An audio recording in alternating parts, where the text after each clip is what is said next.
Hello, everyone. I am Alexis, known as Princess Educator, and this is the Childcare. It's my first love beginners class. So, if you're interested in working in childcare, being a preschool teacher, a pre-K teacher, whatever you want to call yourselves, this is the class for you.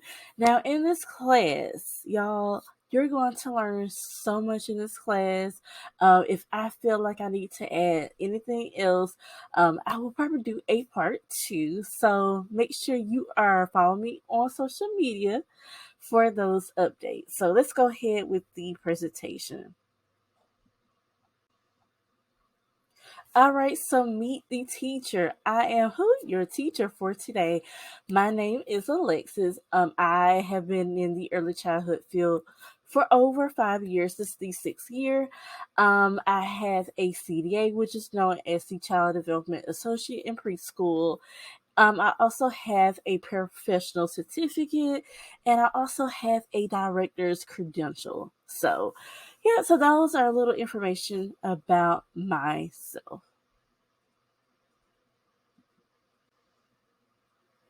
All right, so curriculum. So in this course, you will learn your. Hold on. Sorry, y'all. All right, so in this course, you will know your why. So, why do you want to be in childcare? Is it because of the money? Do you love kids? Do you have a passion for it? So, we will talk about knowing your why, how to find and get a job, the job process of getting a job in childcare, requirements, state regulations, all that stuff we'll be talking about inside of this class as well. The parent handbook, employee handbook that has been given to you from your place of employment, education state trainings, class routines, responsibility, classroom management, health and safety practices, and parent slash coworker relationships. So this is just one of the big main ideas, but trust me, it's a bulk of information from each bullet point that we'll be going over. So make sure you are staying tuned for that.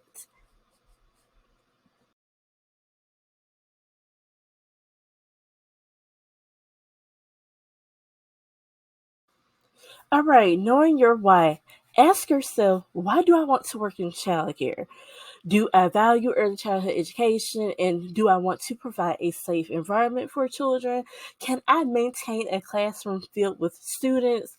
Can I remain professional and calm in stressful and loud situations? Can I communicate and write efficiently? Can I lift at least 50 pounds? Can I squat? Can I bend? Can I walk? And can I stand up for 6 to 7 hours?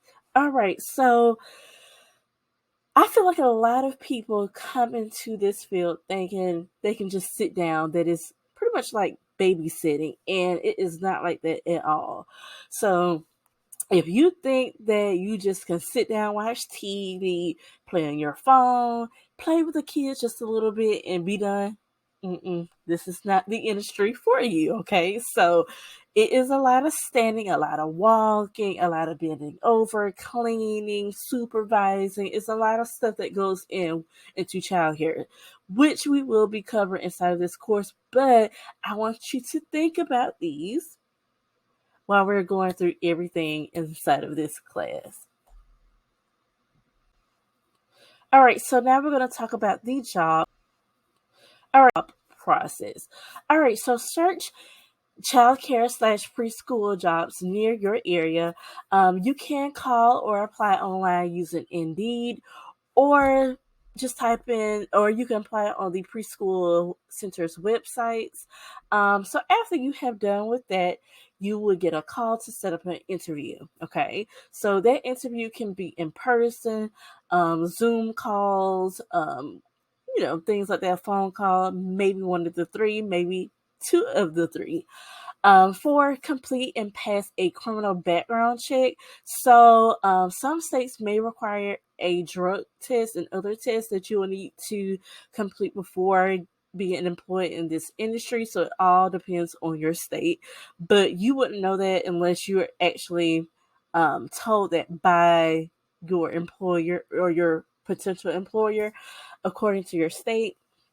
5 orientation. So after you have completed and passed the criminal background check, usually it's like a fingerprint thing. We will be going into that later on, but you'll go through orientation. And orientation, they'll talk about how they run their centers, all that stuff. Every center is different. So you guys will go through orientation, and then you will have your start date. You will start on a particular date that you have told them that you are available to work. 7 new employee training / work interview. So that's pretty much like the 30-day or 90-day period after you have started. So you will be trained by someone that is trusted by the center to train you on their center's procedures, regulations, how they like to do things. So you will be trained for that. Sometimes it's a day, not a day, a week or two. It all depends on the center. And you also have continued animal trainings that you will need to get done. Okay. So, state requirements. Okay. So, state requirements. Okay. So, all right. So, background checks. Okay. So, number one, the center that you are applying with, you will have to submit a criminal record live scan request. So they will do that. They have to go on a certain website and type their information up. You will need to ask them what's the nearest location, or you can search the early learning department website. But I recommend you to ask them because they should already know. Usually it's UPS. So UPS, the brown truck. So usually you'll go inside of there, and print out, well, not print out, you will do the live scan. So you request a printed copy of the background request. So if they'll tell you, well, we need to get your fingerprint submitted, ask them for a copy of the background request document. For you'll go to the location and proceed with the live scan process. Like I said, here is the link that you can look up. So this link right here is a national child care regulations search website. So you'll go ahead and scan that barcode on the bottom. All that you have to do is just open up your camera app, and it looks like this. So you just open up your camera app and you'll point to that barcode. Okay. You'll see a link that'll say open Chrome. If you have an iPhone, click it. If it's an Android, it'll say open browser or something like that. Click it and it'll take you to that website. And also, do not forget your driver's license. So make sure you have your driver's license, ID, permits, whatever you have. Bring that with you.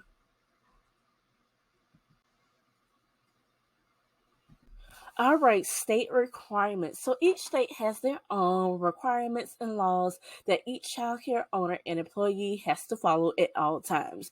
So right here, I do have a link that's right here. You can also scan that barcode so you can get access to your childcare regulations based on your state. I do have a little thumbnail how the website looks, so you'll go ahead and follow those instructions so you can search your state's information.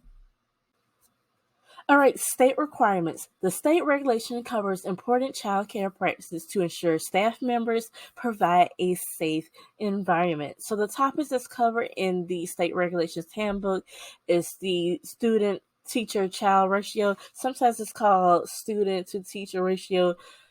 At the end of the day, it's ratios, okay? No matter how it's placed. So ratios, supervision, child's health, children's records, hygiene, kitchen operations, discipline, first aid and CPR, staff training and field trips, and so much more. So that document is a lot of pages, but you can just download it onto your phone, save to a Google Drive, and you can refer back to it later on. So this is very helpful if you're trying to get into the field. You want to learn what are the state expectations. All right, centers policies. All right, centers policies. You got the job. What's next? Okay, so congratulations, you got the job. Now you have to do orientation and you need to do your training. So during the orientation and training week, you will learn the work schedule, attendance, punctuality. So they will tell you if you are late at no more than 5 minutes, you can get doctor pay. It all depends on doctor pay, or you'll be sent home, or you cannot come in, or you're fired. It all depends on the center's policies. Every center is different. Some centers are stricter than others, so it all depends. But I do recommend you guys to be on time. If you said that you're going to be there Monday, Tuesday, Wednesdays at 8:30, and you can work from 8:30 to 5 o'clock, you need to be there at 8:25 or 8:20. So be punctual. Pay schedule. They will go over the pay schedule. How much you're going to get paid. What days you're going to get paid. Sometimes it's every 2 weeks. Sometimes it's on the 1st and on the 15th and on the 30th.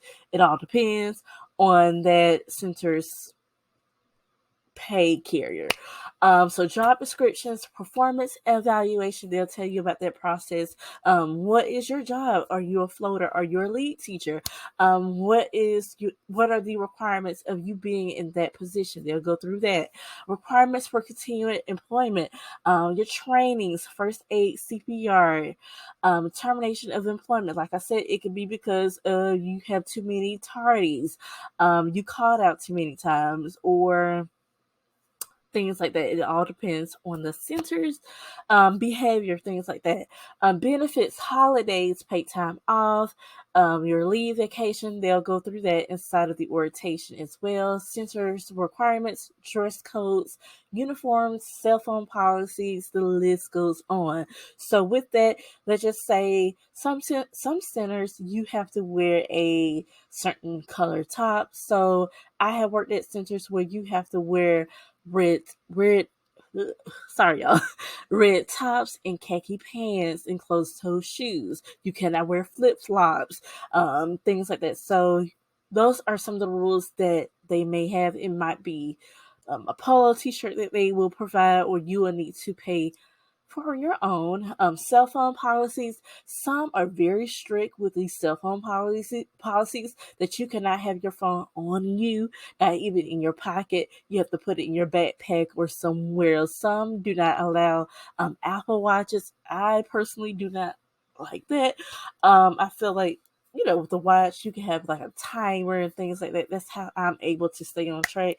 But it all depends. Because me personally, I don't mind no cell phone policy to a certain extent, but the no smartwatches, it's just me. Okay. That's just me. But just think about that. Also daily routines, the things that they want you to do every day, the employee handbook. So you want to make sure you look over that employee handbook that is given by the center. All right, so first day jitter tips. Number one, pack a good lunch, okay? In childcare, we are extremely busy taking care of our students, depending on girl, I can't even talk. The duration of center breaks. Usually it's about 30 minutes to an hour, depending on how long you are working. Let's just say if you're working 5 hours a day, you probably won't get a 30-minute break or hour break, or you probably won't get a break at all. It all depends on what time you're leaving, what time you're coming in. So usually for 5 hours, you're probably not going to get a break. So it all depends. But so yes, so I do recommend you to bring your own lunch. Right down below, I do have like a little diagram that is demonstrating the time restraints that you have if you decide to outsource your lunch. For example, if you clock at 11:30, you have to drive 10 minutes to go to a restaurant. Then you have to wait in line for about 15 minutes, depending on how long the line is moving. Then you have to eat lunch so you can relax. And then you have to drive in traffic, wait in traffic, and things like that. And then you back at the center. And it kind of feels like you've been working even more. I don't recommend that, but I know some people do. I understand every now and then you'll go ahead and do that. Versus bringing your own lunch. If you clock out at 11:30, you can warm up your lunch. This takes about 5 minutes, less than that. Eat your lunch, enjoy your time. You can relax, watch Netflix, take a few phone calls, things like that, and then you clock back in. Another tip that I have always done, let's just say if I have a 30-minute break, I will set a timer on my phone. So I will set a timer on my phone, go to my timer clock app, and I will type in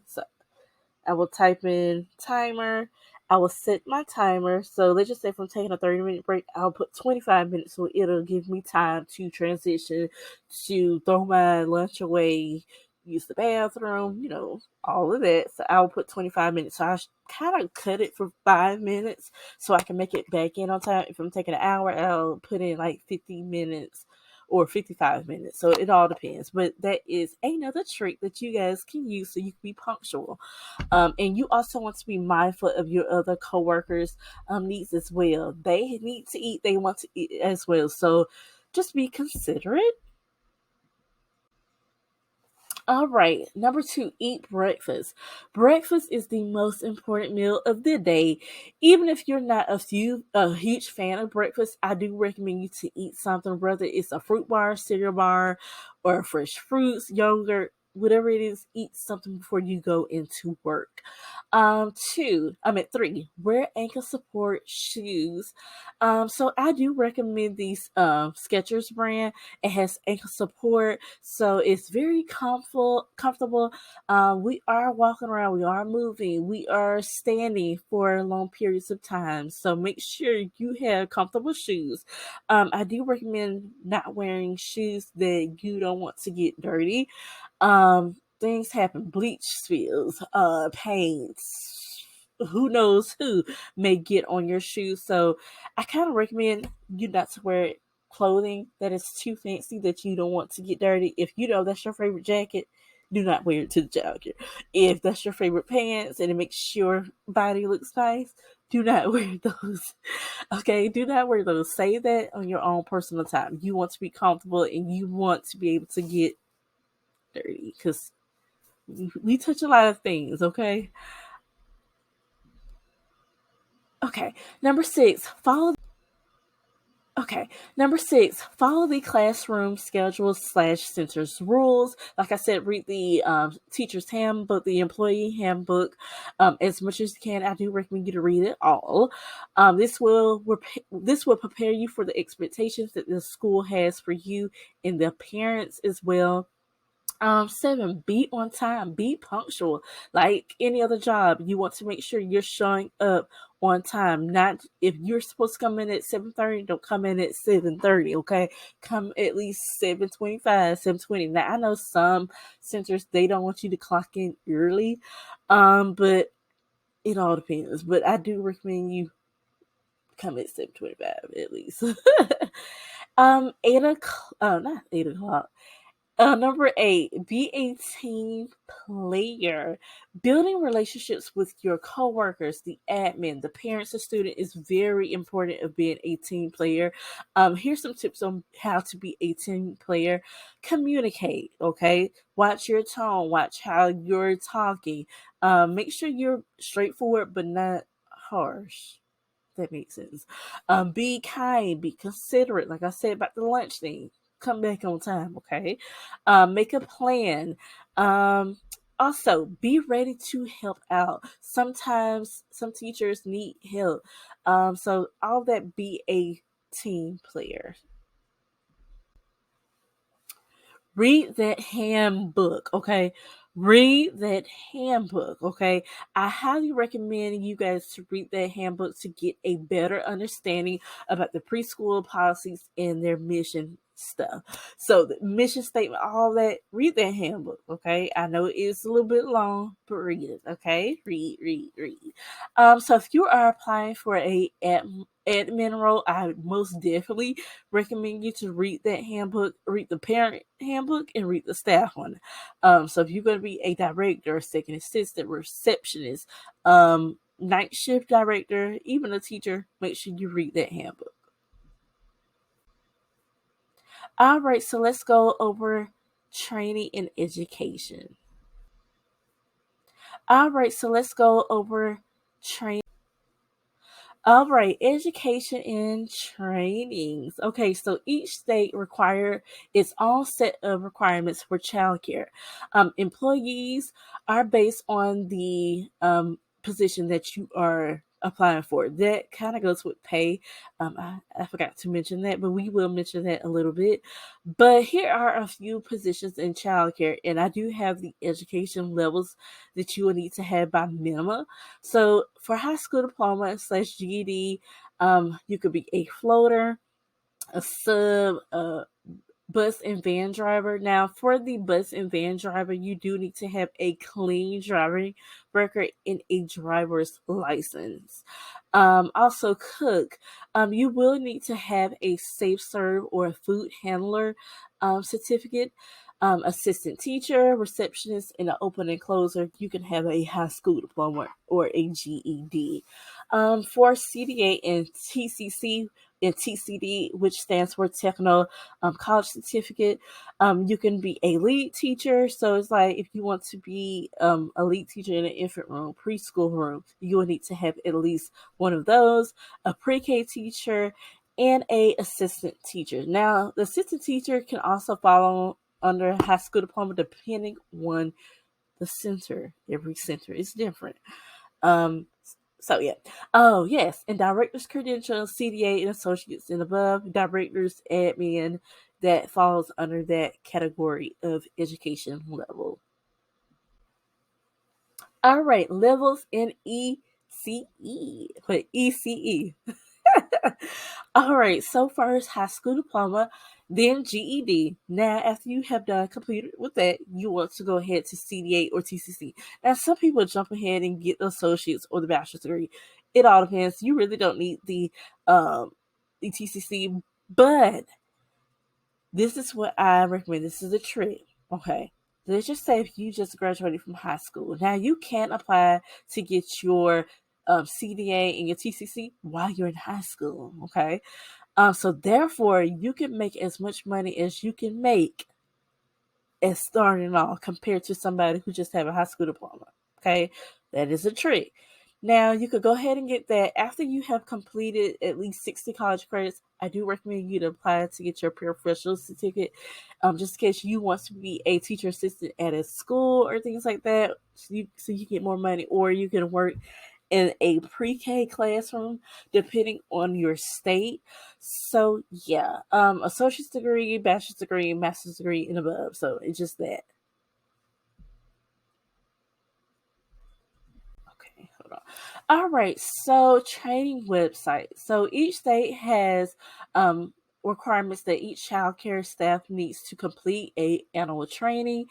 And in this annual training, you will learn information to keep your children, your students healthy and safe. This is a ongoing training that you have to complete every year.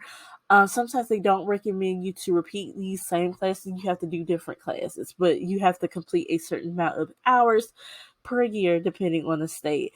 For example, in my state, we have to complete at least 10 hours. Now, depending on the center's um, guidelines, they may recommend at least 15 to 18.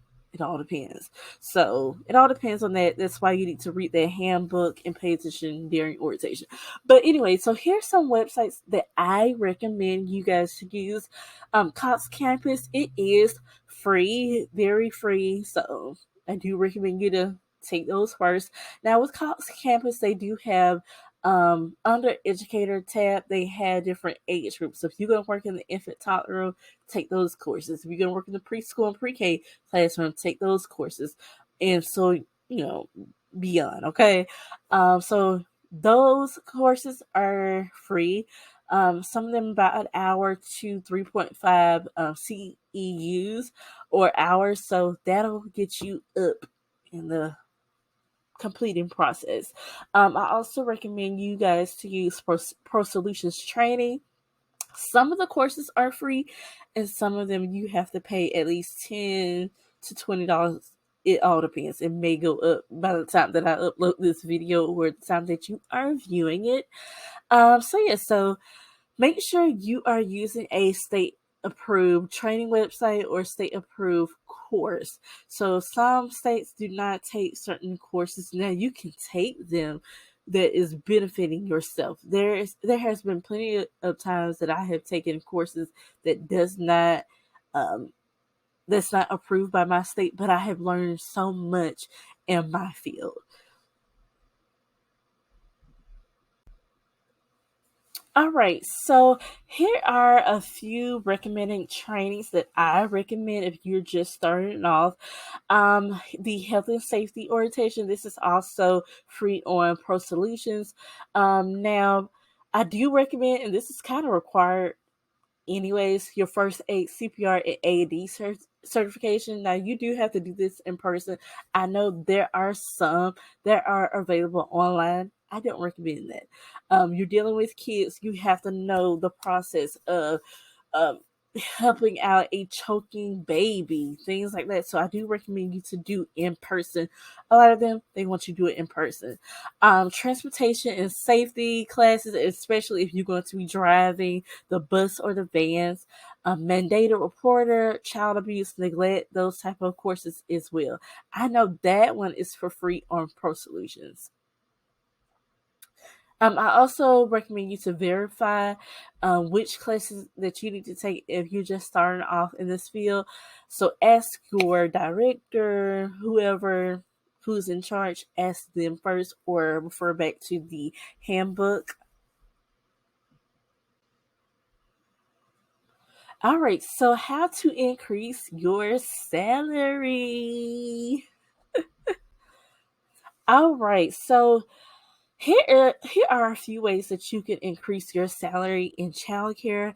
So in the education field, teachers are paid based on the level of credentials, the years of experience, position in the district or the center that you are working at.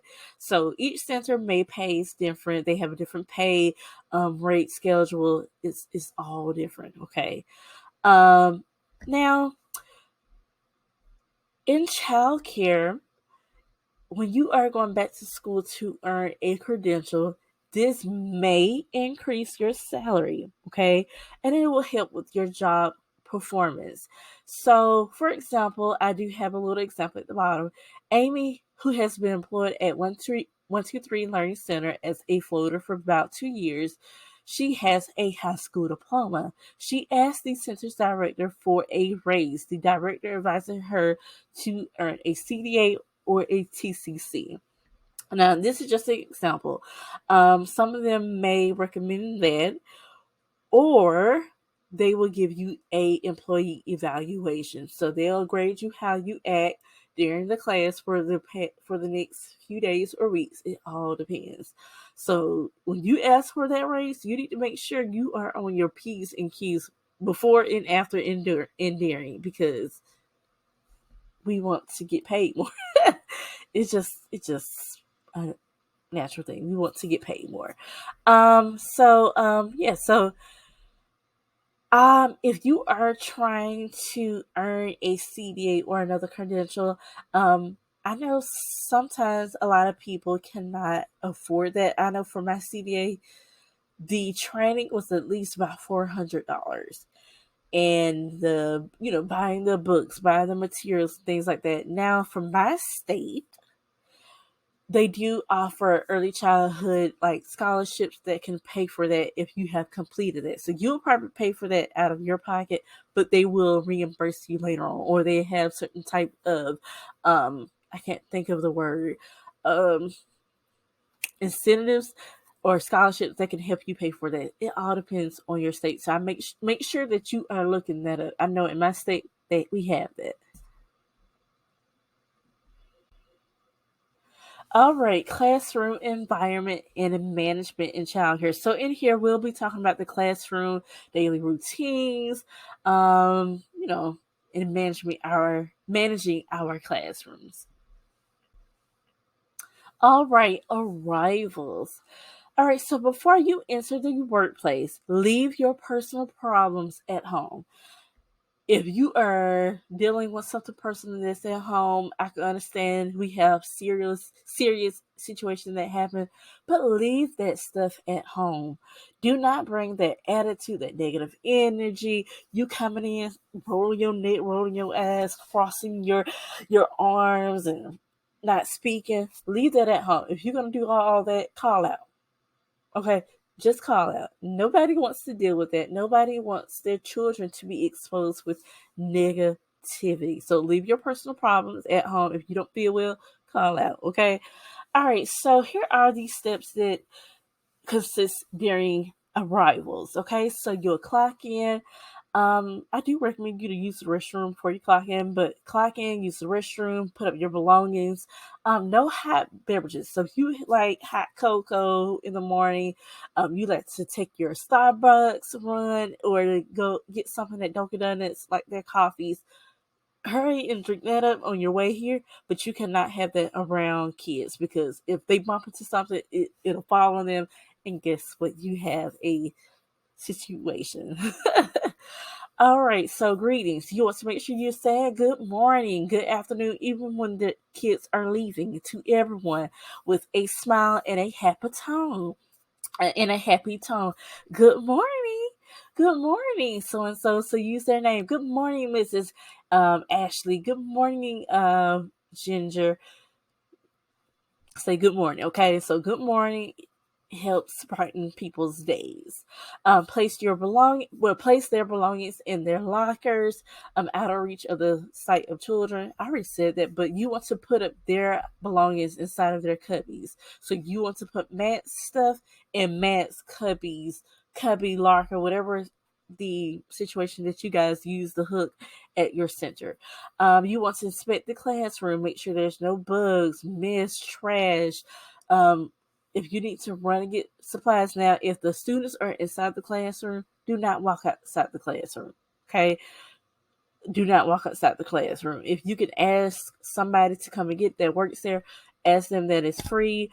I do recommend you to replenish those supplies at the end of the day. That'll be very helpful for you when you're coming in the mornings. So if you need forms like a daily sheet, things like that, make sure you have that when you're done at the end of the day. We will talk about that later on. 5. Proceed with the center's recommendations slash daily routine.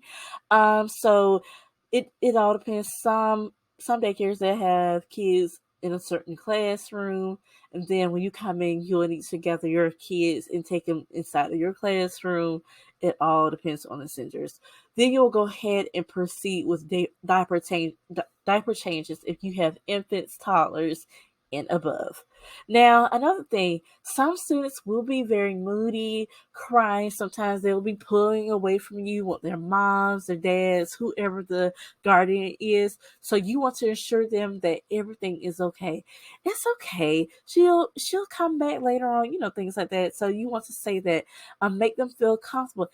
So you'll scoot down to their eye level. Hey, Mom, she'll be back later on, okay? It's okay, all right? Do you want to come over here and eat breakfast? Oh, really? Guess what we're having for breakfast?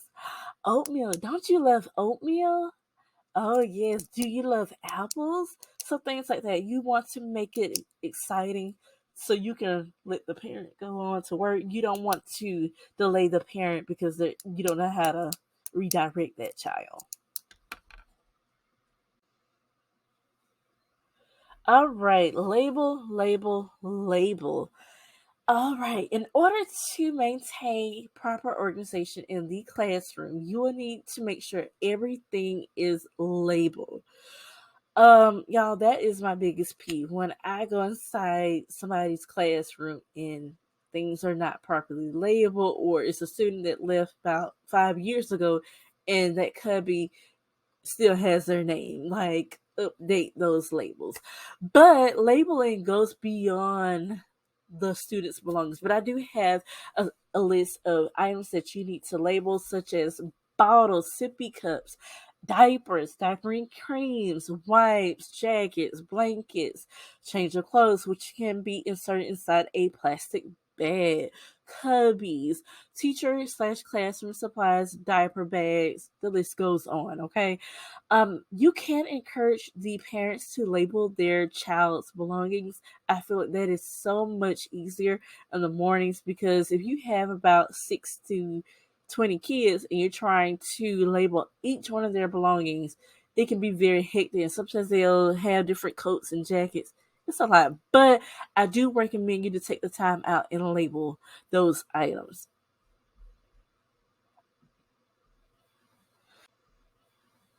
How to label a bottle. So the supplies that you will need is a permanent marker, masking or colored tape. The masking tape is kind of like the white looking tape. It's like a beige looking tape by Scott. You'll go ahead and tear a piece of that and place it on the item. You can also do that with the other materials that I have said, like coats, jackets. The list goes on. So here are the instructions how to label. Tear off a piece of masking tape. Write the child's name and date on the tape neatly. Place the tape on the object and rub it firmly. So you want to take it, add the tape on there, rub it, you know, and it'll stay on there. Like I said, you can encourage parents to label their child's belongings. Okay, please do. This will be very helpful for you in the long way, in the long run.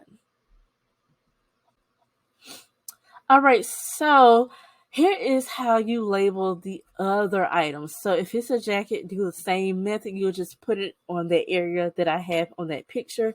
If it's diapers or wipes, you can just write their names on there just directly. You can put their first and last name or first last name initial. So yeah, so those are examples. Also for diapering creams, write their names on there and make sure it's in their cubby. All right, so let's go ahead. All right, so let's go ahead and talk about active supervision.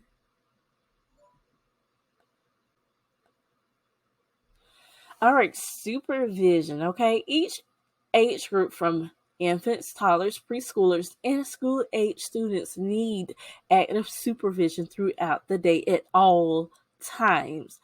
Active supervision requires hands-on attention and intentional observation of children at all times. Position yourself in an area that you can observe children by watching, counting, and listening. Okay, watching, counting how many students you have. You need to know how many students you have at all times. When a student is coming inside your classroom during arrivals, you need to write down or keep track of who's here. Okay. That can go with attendance records as well, but you need to make sure who's here, who came, who did not come, who left early, all that. You need to count, count, count. Okay. Listening. You need to listen.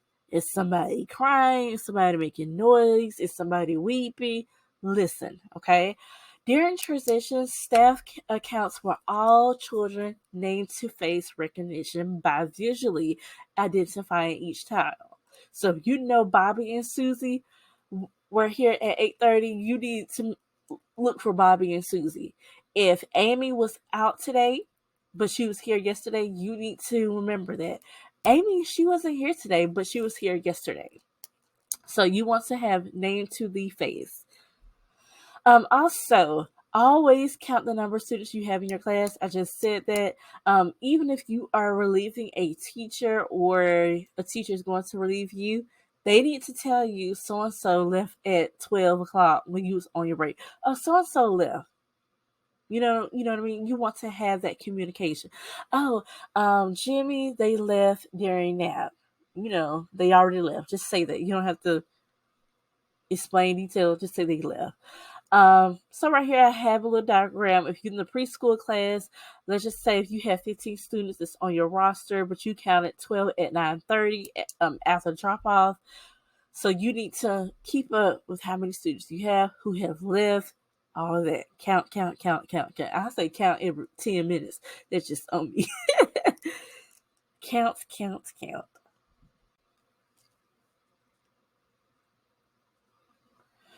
All right. So, how many students do we have inside of this picture? So, I'm going to stop and I want you guys to count.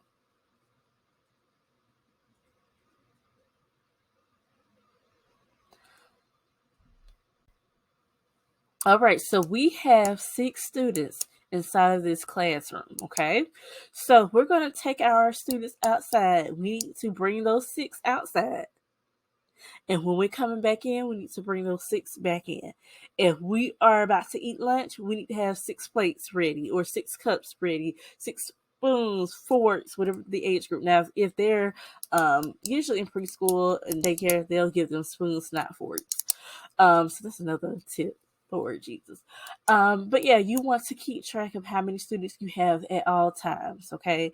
Like I told you, if Bobby and Susie leave, how many you have now? Okay, simple math. You now have 4. All right, outdoor and supervision. Outdoor play is essential for students to get their daily exercise and explore their their gross motor skills. Okay, so sometimes it's called large motor skills, gross motor skills, same thing. Okay, same thing. Um, Hold on. Right. Okay, y'all, my computer is getting tired. Hold on. All right, so active supervision still applies during this class block. You're still watching, counting, listening, and predicting hazards. Okay, so you want to walk around the playground, circle around the students in an area where you can see them and where they can see you. You want to watch them all. You want to look between hiding spots. I know certain slides they'll have some type of area that is under a hut. You need to make sure there's nobody in there or certain species not hiding in there as well. So you want to make sure you're counting, look around for sharp objects, chip paint, sticks. If you see sticks, pine cones, you need to throw them over the fence or out of sight, out of mind that the kids cannot reach and grab. You also want to look for, like I told you, certain animals. Okay. Let's just say that. Okay. You want to make sure you are looking out for that. You want to look on the ground. You want to look in distance. Make sure you are looking everywhere, even on the road. Who's pulling up? Look everywhere. You want to be very, very cautious. I don't know what word I'm trying to think of. You want to be aware of your surroundings at all times, even the students. So make sure you are paying attention to your surroundings. All right, weather watch. Before taking your class outside, you want to make sure the weather conditions are safe. All right, so right here, I do have a chart. This is the Childcare Weather Watch. You can download this. Just type in Childcare Weather Watch on the website, but I will be having a file that you guys can download, but it is entirely free. You can download it at any given time. So, this chart explains everything you need to be careful if you're going to take your students outside, okay? So right here we have wind chills, wind speed. So if it is too windy, you need to take your kids outside. Now, right here it'll have air temperature on the side part. I don't know if you can see it. But it'll have air temperature. So it has calm. So at the top it says wind speed. If it is 40 degrees outside, and the wind speed is 40 degrees, do not take them outside.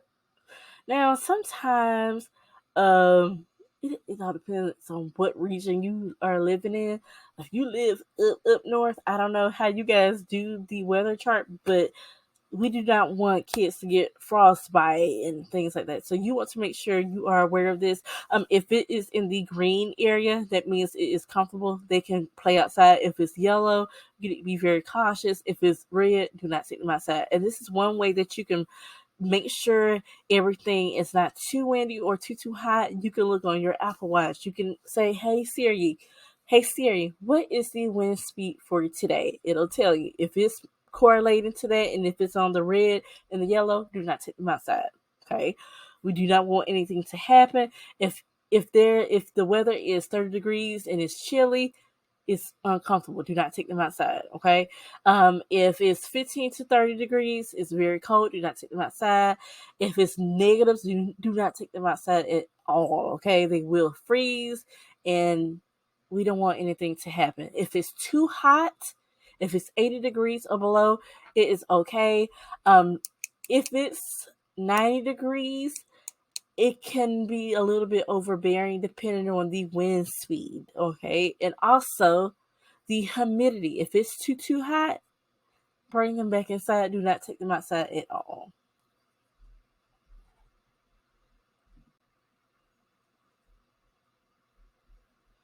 All right, so right here, it kind of explains it more in detail. It's pretty much what I said. So you will make sure you check the weather before taking them outside. You can look outside, feel outside. I don't know how y'all sent you just put your arm out there. Or you can check on your Apple Watch and see and match up to that diagram. If it's too cold, if it's cold outside, especially during this weather, you need to put on a jacket on each child before going outside, including yourself. So put on their jackets, gloves, hats. Sometimes you may have to cut down outside time if it's too hot, too cold. It normally, well, in my state, they can be outside for about 30 minutes, so 30 to 45 minutes. If it's too hot to go, you may need to cut it down to 30 minutes, maybe to 15 minutes. It all depends. And it also depends on the age group as well. If they're infants, don't take them out if it's too hot, too cold.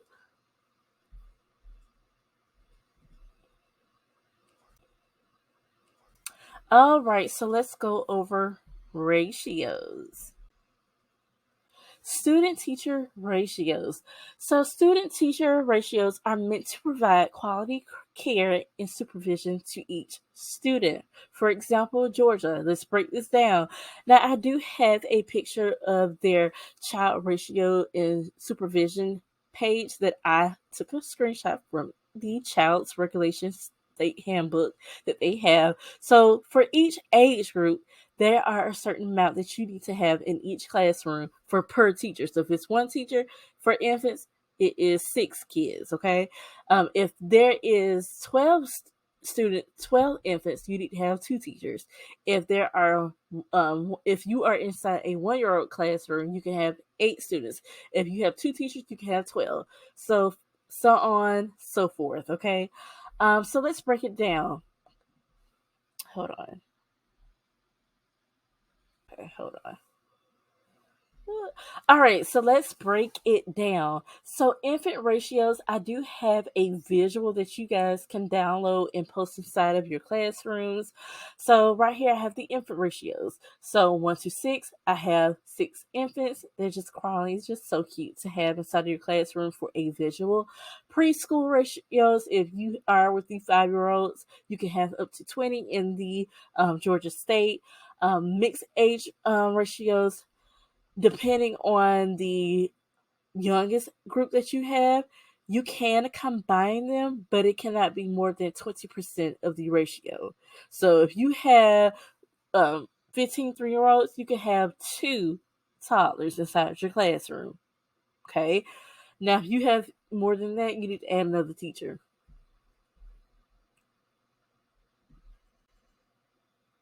Okay. All right, classroom environment and topics we will cover. So, we will about we are going to about to talk about daily schedules, daily routines, classroom safety, health and safety practices, confidentiality, professionalism. We just talked about active supervision, choking hazards, communication, curriculum like lesson plans, diversity, culture, redirecting transitions in music. All right, so here is the daily schedule.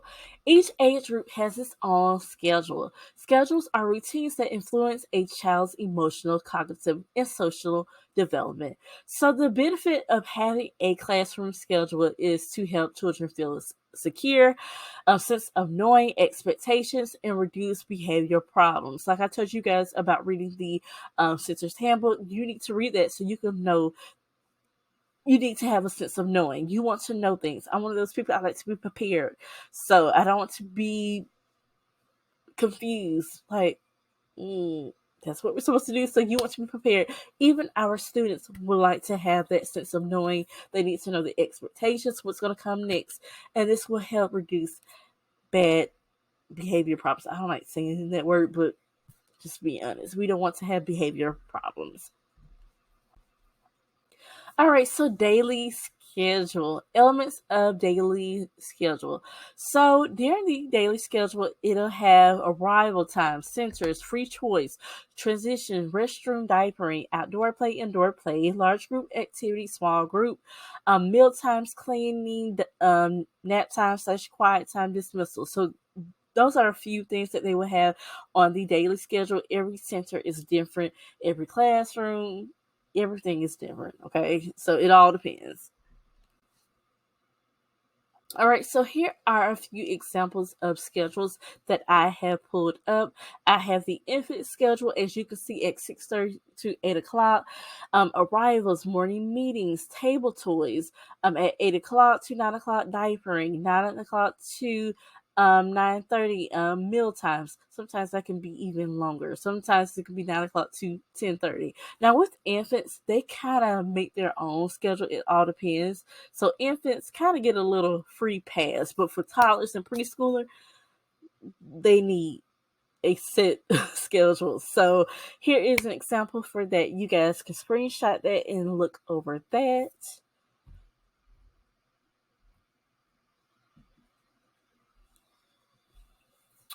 All right, circle time. Circle time gives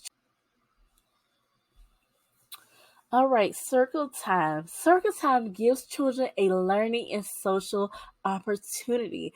So I don't know if you guys remember when you were young, you would sit on this beautiful carpet and the teacher will read this book. We'll go over ABCs, we'll sing songs. Guess what?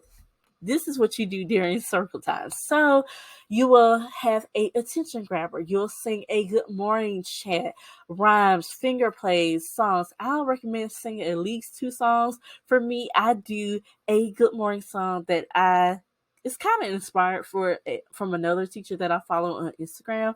But I have a song. I don't know if y'all want me to sing it because baby, I cannot sing, but I'm gonna sing it for you. So I'll do this. So the students will come and sit on the carpet. Then I will go ahead and say, all right, guys, let's go ahead and sing our good morning song. Are you ready? And then they'll say, yeah. All right, let's go. Good morning. Good morning. How are you? How are you? Let's have a seat. Let's have a seat. Hands in your lap. Hands in your lap again. Good morning. Good morning. How are you? How are you? Let's have a seat. Let's have a seat. Hands in your lap. Hands in your lap. Okay, you just sing a song like that. Now I do add something else to it. I'll say, all right, let's say good morning to our friends. Then we'll say good morning to everybody that's on the carpet that's here. So yeah, so that's another thing that you can do. You can do wheels on the bus. The wheels on the bus go round and round, round and round, round and round. The wheels on the bus go round and round all through the town. Heads, shoulder, knees, and toes. They can stand up. Head, shoulder, knees, and toes, knees and toes. Head, shoulder, knees and toes, knees and toes. Eyes and ears and mouth. I told y'all I can't sing. Let's stop it now, okay? But yeah, so that's an example. You don't have to be a good singer, but you want to hype these kids up. That's your attention grabber. That's what attention grabbers do. If you're going to go to a class or webinar or seminar, they're going to have an attention grabber when you're coming in. So you'll go through the learning board posters. So most circle time areas that have these little posters that's on the wall, go through that. What letters is A, B, depending on the age group. A, B. What letter starts with A? Apple, things like that. So numbers, colors, today's weather, days of the week, today is, tomorrow is, all that stuff that goes on the learning board. And then you can read a book now. Depending on the age group, you probably don't need to do all these. Now, for the attention grabber, I'd recommend it for all age groups, except for the big kids. But they might look at you like, okay. But if you are in the infant / toddler one's classroom, I do recommend you to keep this time less than 5 minutes. They may get bored and they'll get moody and want to move and crawl away. They will crawl and walk away. I'm just letting you know, and play with a toy. Okay, so you want to keep this less than 5 minutes. For toddler twos, maybe 8 to 10 minutes. It all depends. From my experience, maybe 5 to 8. Okay, but 10 is a good amount of time to do that.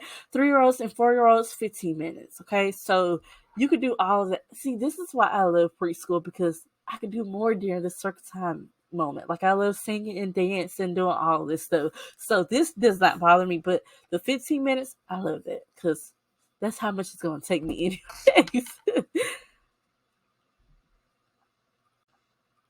Okay.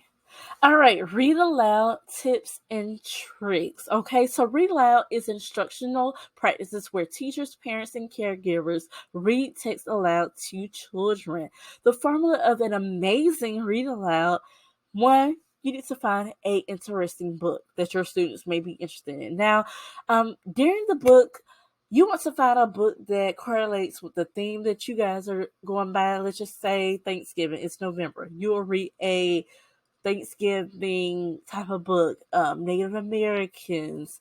You want to be you want to be on their age development level. So you want to find fun books about fall, pumpkins, apples, acorns, why the leaves fall off the trees, things like that. So you want to find an interesting book that's correlating to the season and your curriculum theme. 2, position. Now, if you are working with toddlers, I do recommend you to sit down on the floor during circle time and not in a chair like I'm sitting in right now. So I do recommend you sit on the floor there. You can do this with the preschools. They love it. It kind of gives a interaction with them. 3, be energetic. You want to be energetic. You want to have a smile on your face. Like I told you guys earlier. Leave those negative problems at home.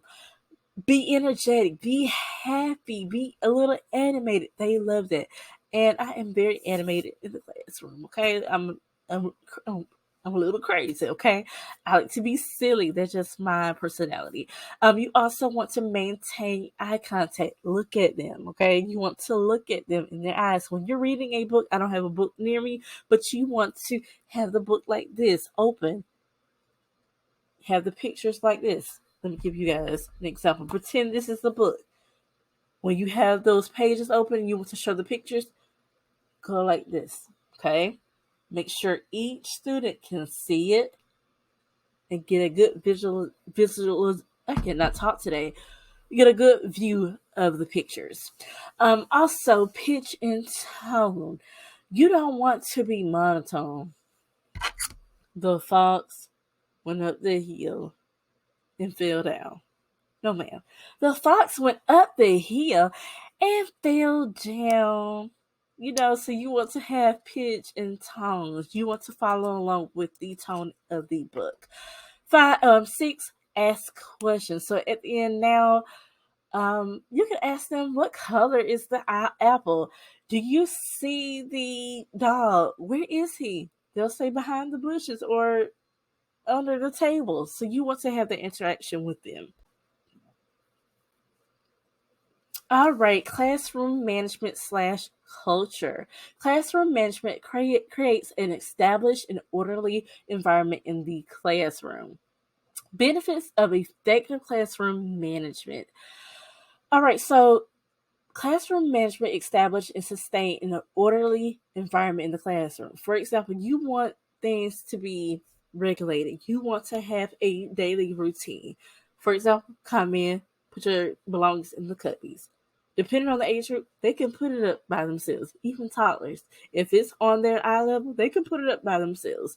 Wash their hands, so they already know what is next. You want to be very detailed. You want to maintain your schedule. Create and also having an effective classroom management creates a meaningful academic learning environment. You want them to know that certain behaviors are not appropriate. Okay, you don't want them to come in screaming or run around the classroom.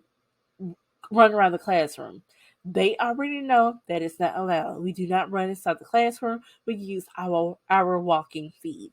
This also regulates their social and emotional growth. So if they're going in any place, whether it's a hospital, they will know to come in quietly. Okay, so this right here teaches them social emotional growth. This also decreases negative behaviors and increases learning slash playtime. So they want to be able to play, but if you cannot control your classroom, you cannot do anything.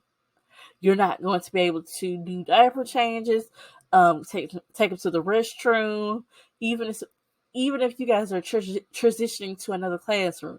You want them to be able to walk quietly, go in a straight line, and not make a whole bunch of noises. So classroom management goes beyond the classroom, to be honest.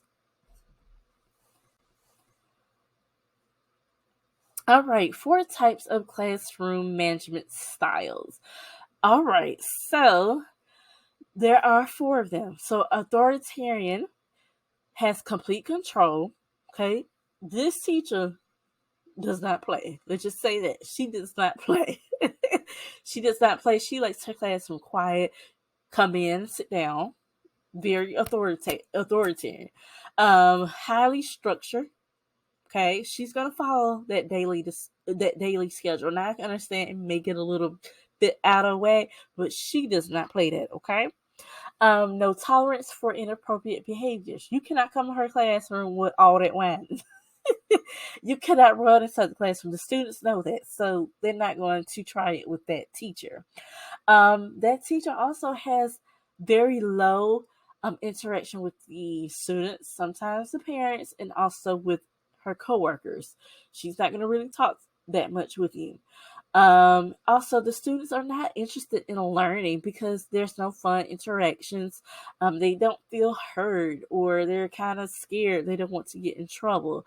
And also, the teacher punished the classroom if they are acting up. Sometimes, if it's one, two students, silent lunch.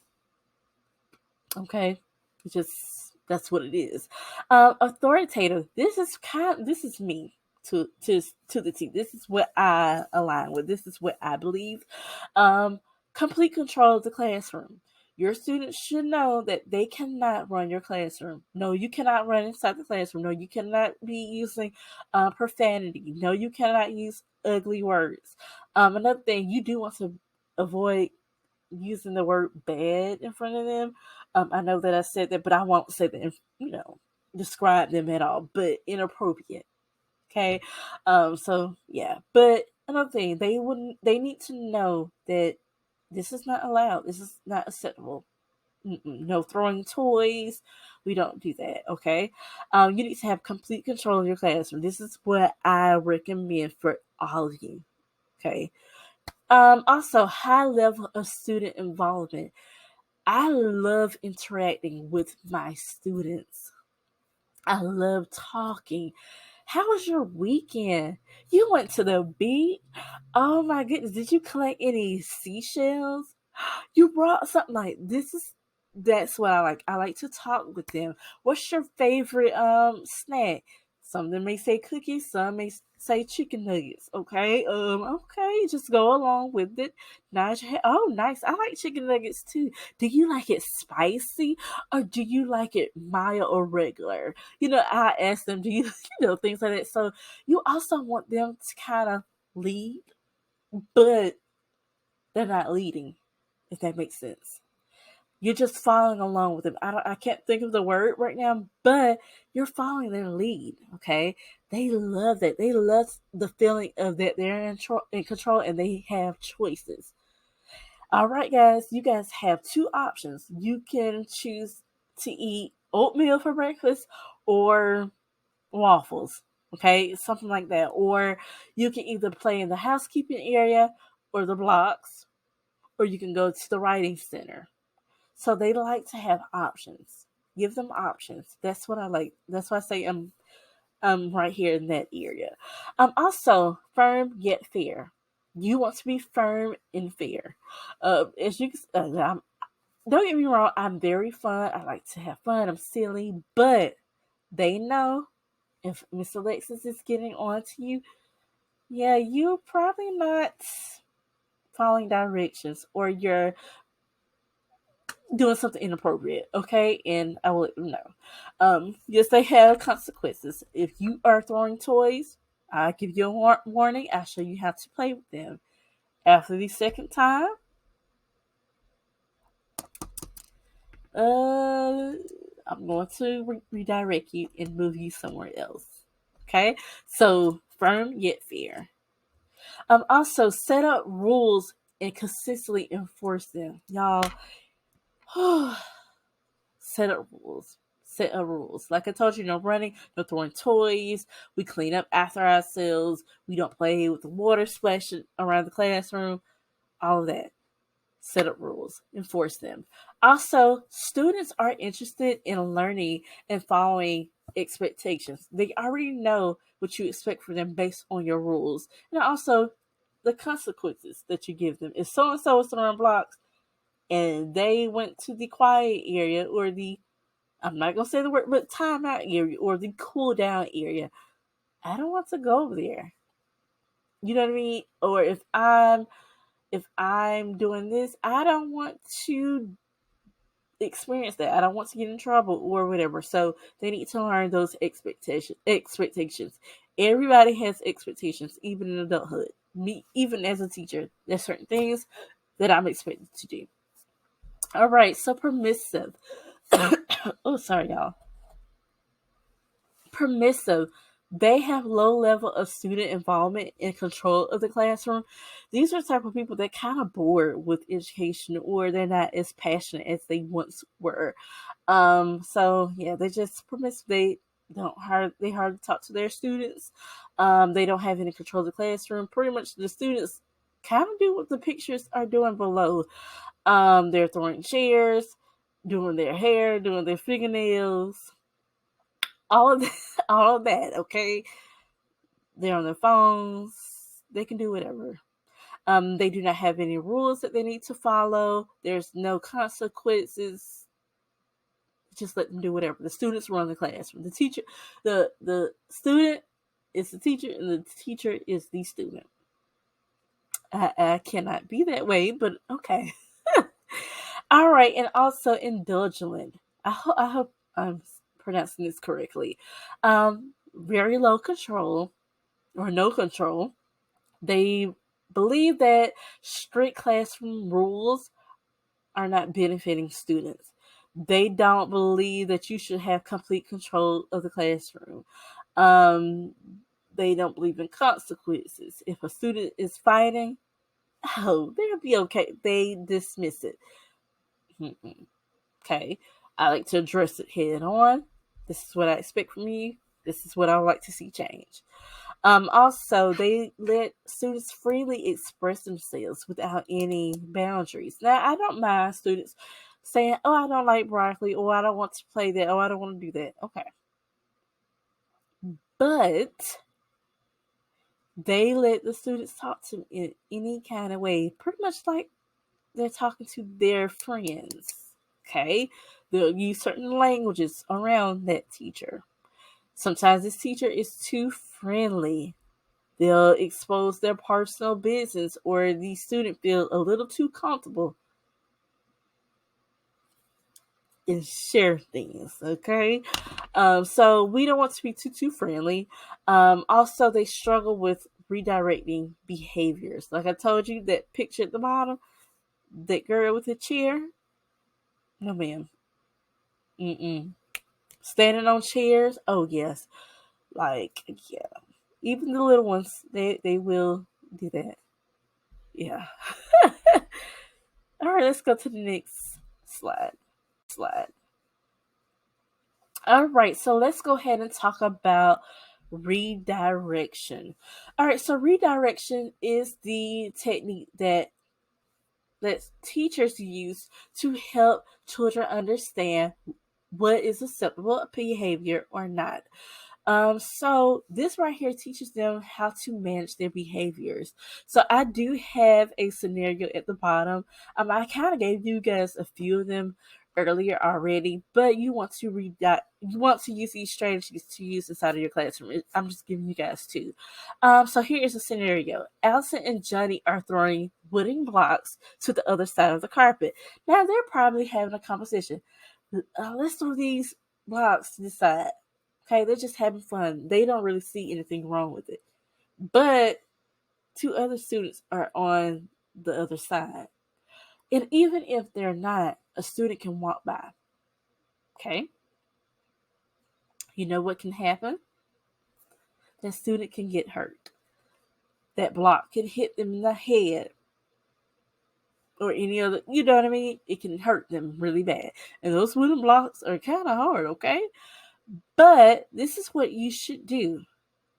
A, ignore them until someone get hurt. B, go over to them and show them how we play with blocks and explain that they can hurt their classmates by throwing objects. Which one is the correct answer? B. B. Go over to them and show them how we play with the blocks and explain how they can hurt their classmates by throwing objects. Okay, so you would like to go over there and do that. Hey, Allison and Johnny, we do not throw blocks. Don't you know that you can hurt your friends or hurt your classmates? This is how we play with blocks. Show them. Show them how they can play with blocks. Okay, you can be there for about 3 minutes. Show them how to do it. Let them do it. So you'll demonstrate it to them. Let them do it. And ask them again. Okay, how do we play with blocks? They'll show you. And you go on. So that's how I do that. So that's the process of redirection.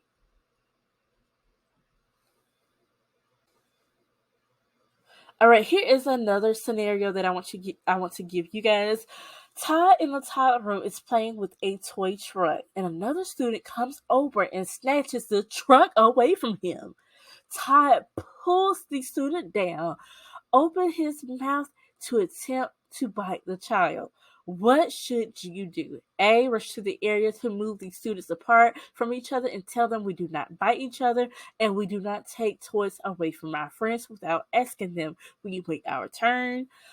B, ignore it and let Todd defend himself. All right, so I'll give you guys time to decide which is the correct answer. A. Okay, so we rush to the area and move the students away from each other and tell them we do not bite each other. We do not take away toys from our friends without asking them. We wait our turn and hand him a truck that is similar. I forgot to add that to the other part. But that is what you do. Okay? And also, like I told you guys earlier about the active supervision, you want to predict hazards. Okay?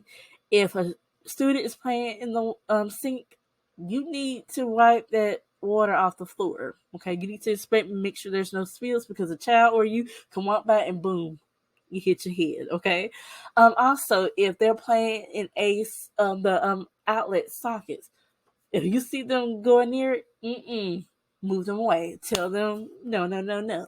Okay, not no, no, no. But you need to have an explanation why. Okay, students like to know things, okay? They like to be aware, like I told you guys earlier. Explain it to them, okay? Talk to them. And also, if your students are fighting over a toilet similar, which is very common, even when even in the upper age groups.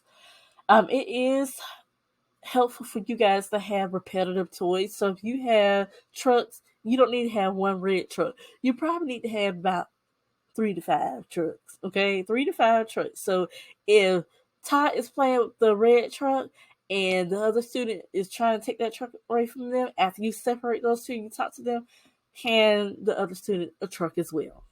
So it can avoid unnecessary trauma.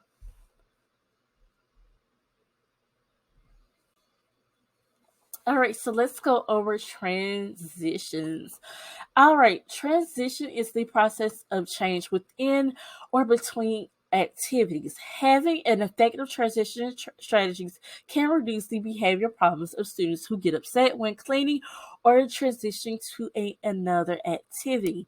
Teaching young scholars to teaching young scholars these skills to cope with transitioning is essential in primary school. So, one thing about preschools or childcare, whatever you want to call it, daycare, is that we are preparing them for primary schools. Okay, this childcare sets the tone for early childhood education. Okay, what we teach them, what we allow, helps them in primary schools. All right, so here are tips for transitioning. Have a consistent schedule. To let them know, okay, class, we'll be cleaning in about 5 minutes or something like that. You want to give them cues and warnings. 10 minutes before we clean up for lunch. 10 minutes before we go inside for lunch. 10 minutes before we go outside. Then you'll give them another warning. 5 minutes before we clean up. All right, five more minutes. It could just be that. That's what I use. 5 more minutes, 10 more minutes. Even the toddlers like that. They'll look at you. They don't know the concept of time, but they are prepared for that, especially if they're going to the 3 hour room in the next few months. So you want to prepare these kids for that, even for the infants. All right, Susie, I'm coming. You just warming their bottles or whatever. Let them know. Talk to them. That also goes with transitioning as well. Cues and warnings that goes with that.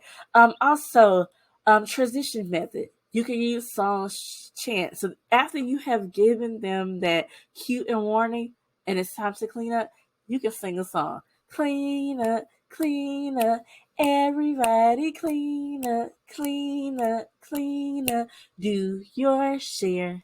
Clean up, clean up, everybody clean up, clean up, clean up, do your share. You can use your own version. You can remix it up. Okay? Make it fun. Also, you can do a chant. Heads up, 7 up. Okay, hocus pocus, everybody focus. You can use that any one of those chants. Dinosaur. You say Dina, they say soar. Ice, they say cream. Peanut butter, jelly time. They'll say that. So those are chants that you can use. Countdown. 5, 4, 3, 2, 1. They'll start cleaning. These are things that I use in my classroom. You can also use music, a timer, or a bell. You can use the old fashioned bell that we did when we were young with our teachers that have this little bell. Once we hear that bell, it's time to clean up, it's time to pay attention. Flicker the lights. I have done that before as well. Flicker those lights. But it needs to be a consistent schedule when you are using your transition method. All of this needs to be factored in.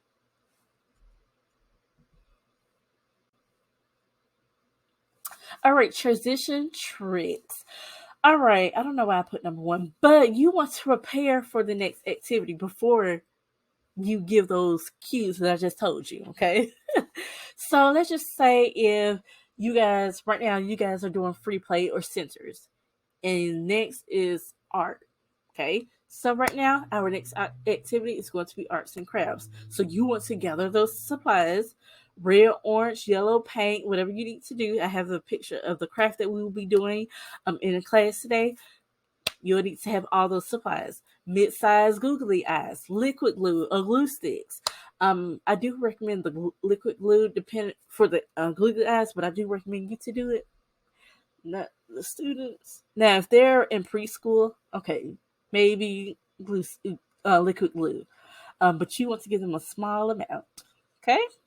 Liquid glue, paper plates or white piece of paper. You can draw get a white piece of paper, make a circle. You can use one of those plates in the housekeeping area, trace that, cut it out. Okay, bam, you have that part. If you don't have paper plates, another thing about being a teacher, you have to improvise a lot. There's a lot of unexpected things that may happen. Scissors, um, paint brushes, dot markers to do that design that's on the turkey. To split the supplies, okay? So you want to pour the paint inside a paint-proof bowl or paint separated yellow, orange, green, whatever. You can cut out the shapes at this time. So cut out those shapes. So when those kids are playing, also supervise. Okay. Um, cut out the shapes, write the students' names on the back or the front of the craft. I do recommend you to write it on the front. That's what our quality rated system recommends. And also write the date as well. If the students are not using the tables, as they're playing or it's not being occupied while you're preparing these materials, go ahead and place it on their name tags. I do recommend um, labeled seats, assigned seats for like preschool and up, or for toddlers. I do recommend it for them as well, but it all depends.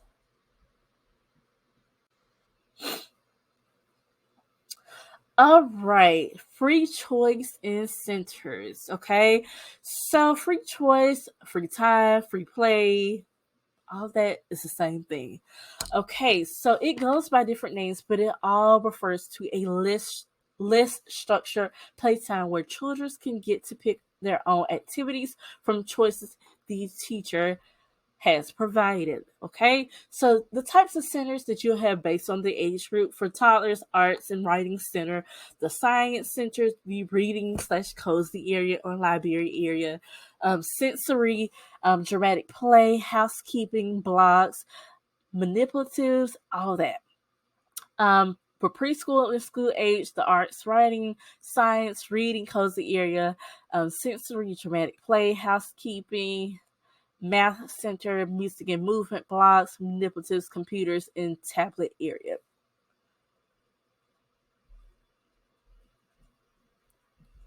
Okay. Now, during this time when the kids are playing, you still want to interact with them. Okay, you still want to walk around the classroom. You still want to play with them.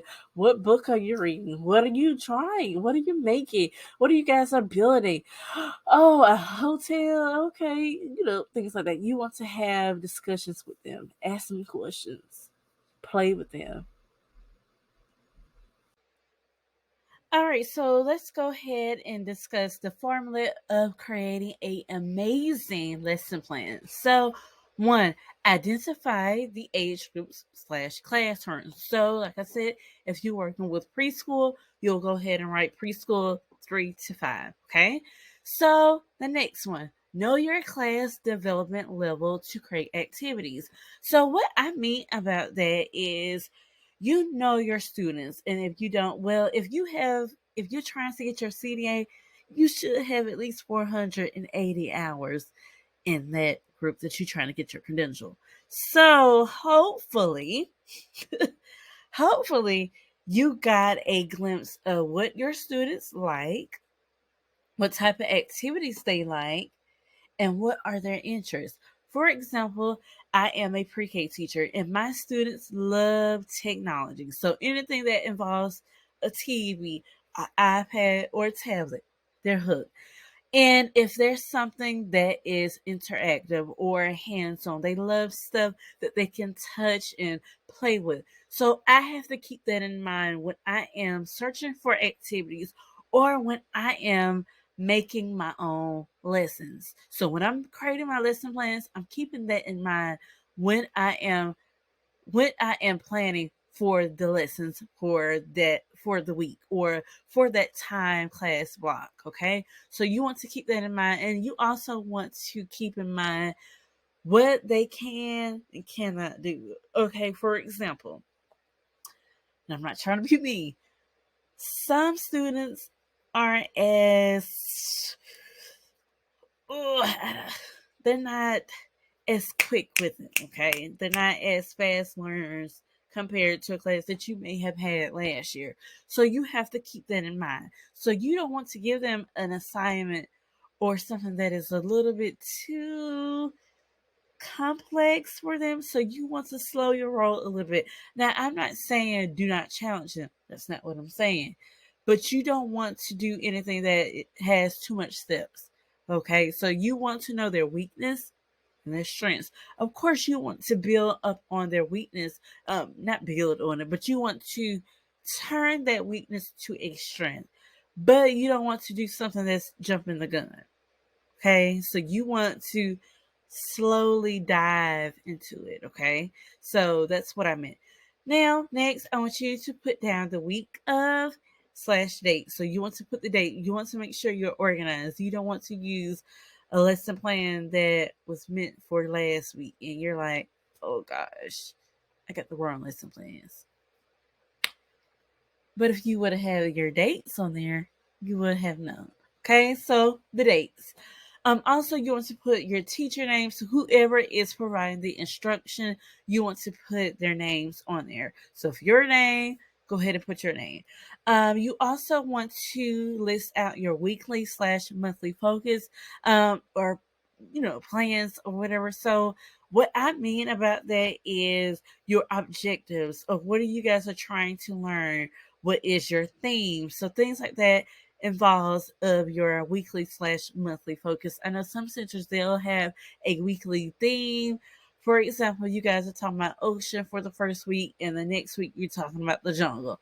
So whatever how you guys run your curriculum, you want to list that on your lesson plans.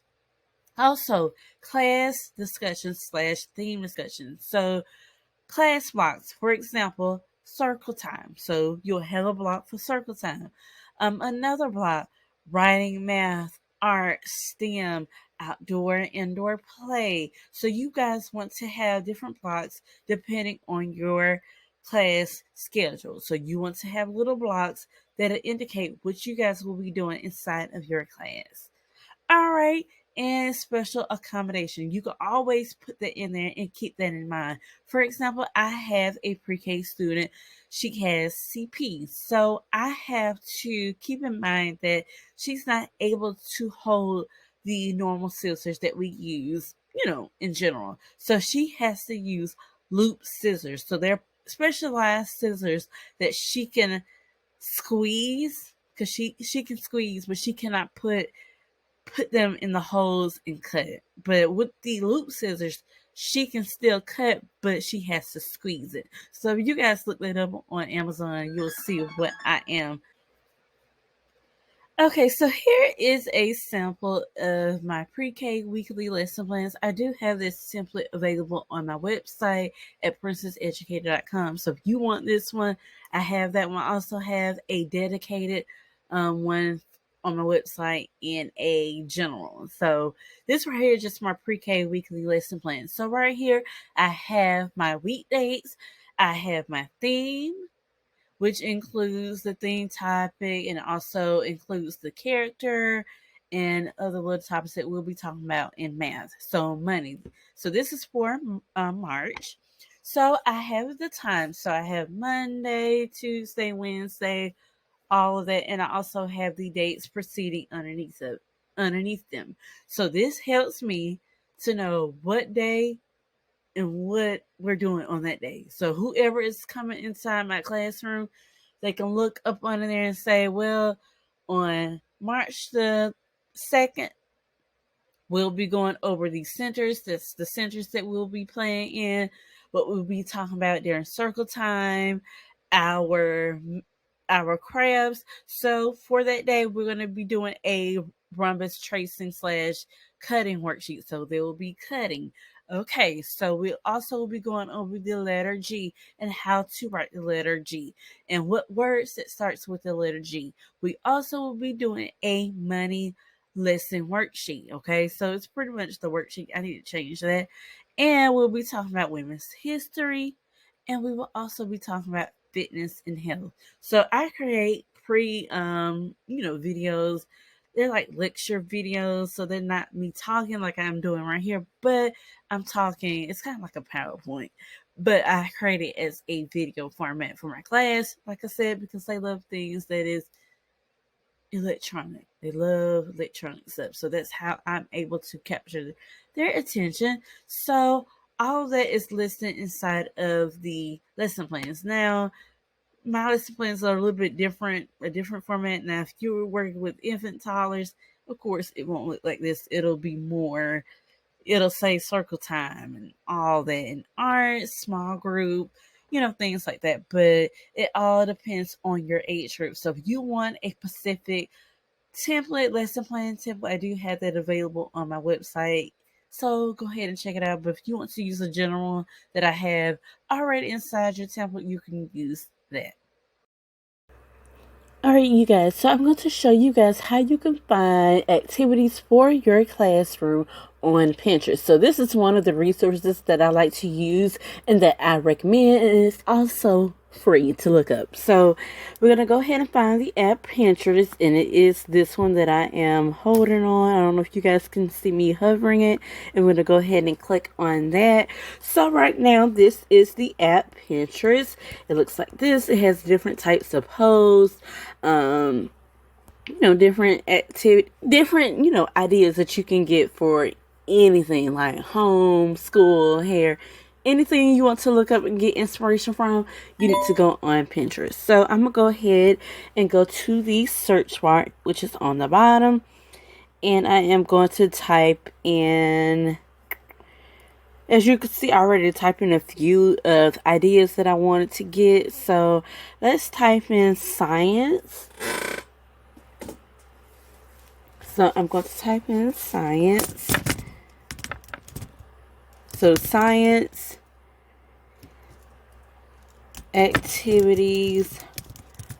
And since mine is in preschool, I'm going to type in preschool. I misspelled it. Okay, so we're going to go ahead and search that up. So you can type in science activities for infants, toddlers, or whatever age group that you are trying to get your CDA credential in. So here are a few of ideas that we can use inside of our classroom. It all depends on your class developmental level that we talked about earlier, and what you think they will be interested in. So let's see, something that's easy and something that's interesting. So let's see.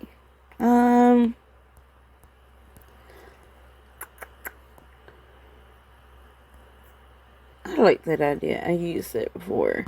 Alright, so let's click on this one. So right here, this is an easy weather STEM project for preschoolers. So as you can see, I think from the preview, you'll just have a Ziploc bag. You'll go ahead and draw a sun and a cloud and fill it with some water, with some blue watercolor. So pretty much, I think I've tried this with my preschoolers before. So I already kind of, know. And you can also get a clear jar and put some water inside of it and get some shaving cream, put it on top, and that represent the cloud. And you can use some blue food coloring and drop it in there to represent rain. So you can use that inside of your classroom. Let's see if we can get a better glimpse of it.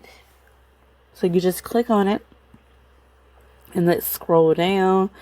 So we'll just read this little blog post and see if this is something that you're interested in. And you're basically teaching your students about the water cycle. So things like that. So you can watch this little video to get an idea. Use this bag idea to teach them about the water cycle. So it's so many different ideas that you can use in Pinterest, and it also lists out the supplies needed for that activity. So for the water cycle bag, you use a squeezable baggie, pretty much a Ziploc bag, a Sharpie, water, blue food coloring, like I just said earlier, and you will just read how this teacher used that lesson for her class. So it's pretty much easy and simple. I do recommend you guys to use Pinterest because you can get a visual example and get all the supplies needed for that activity.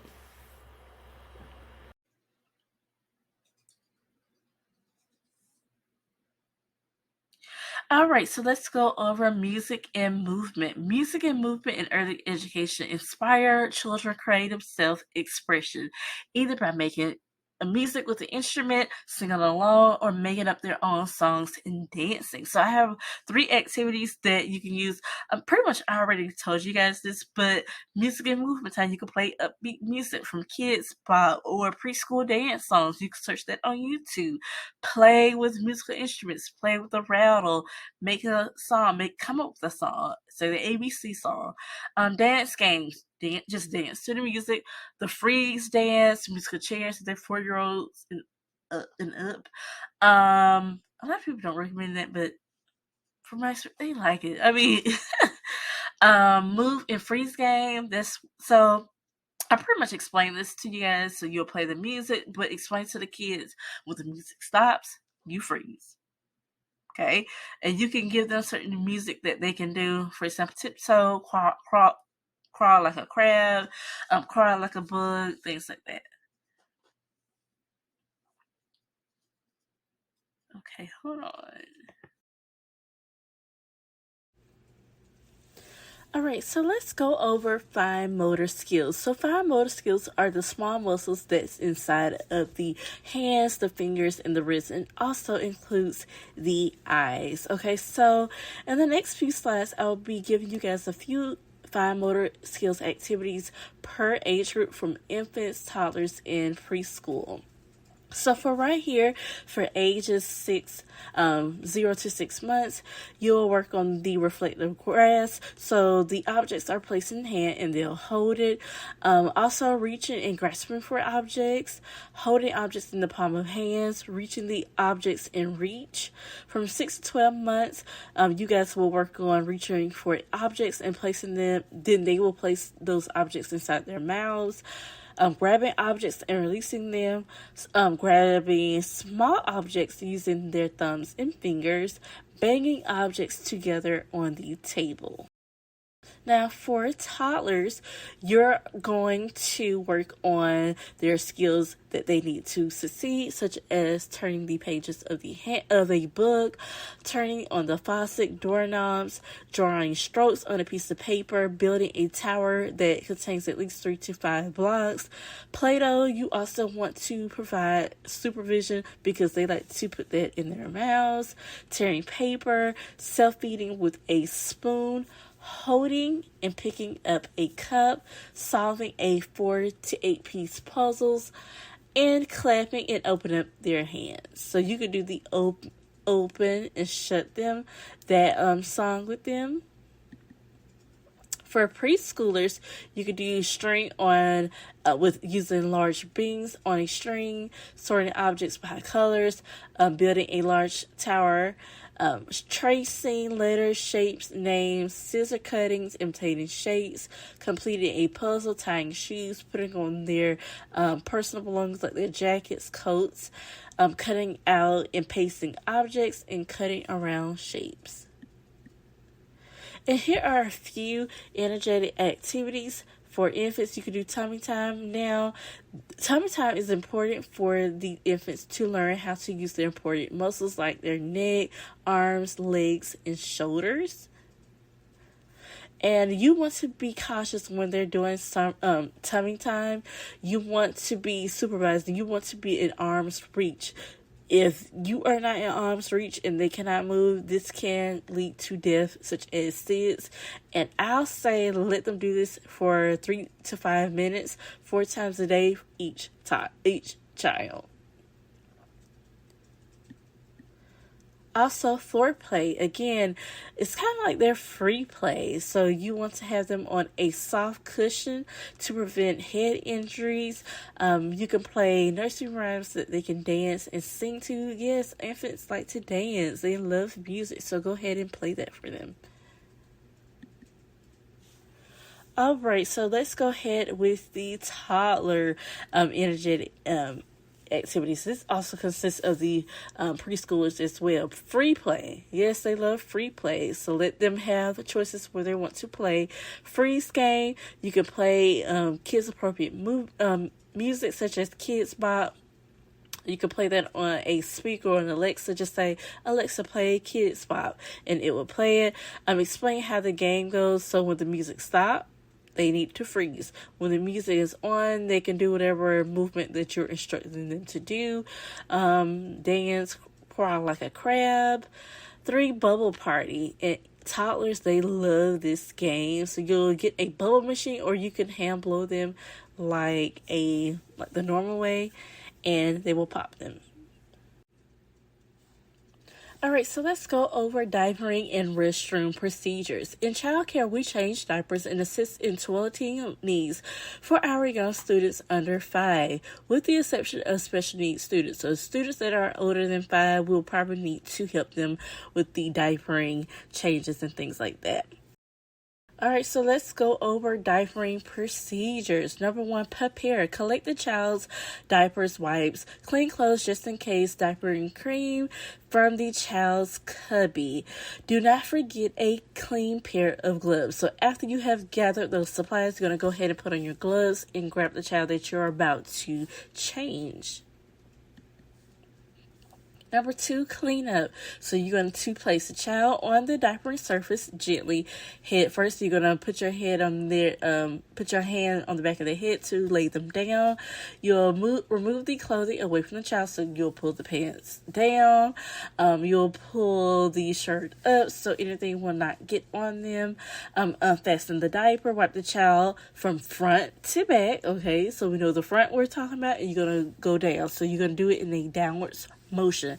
Now, for each wipe is from front down, so like a heel down. Okay, so you'll get a new wipe again, front, from top to bottom, trash. Okay, so top to bottom, and you'll throw that in the trash. Then you repeat until it's clean from the residue.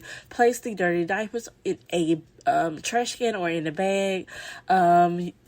I do recommend a hands-free trash can, so you won't have to touch the surface, or anything has to get on that surface.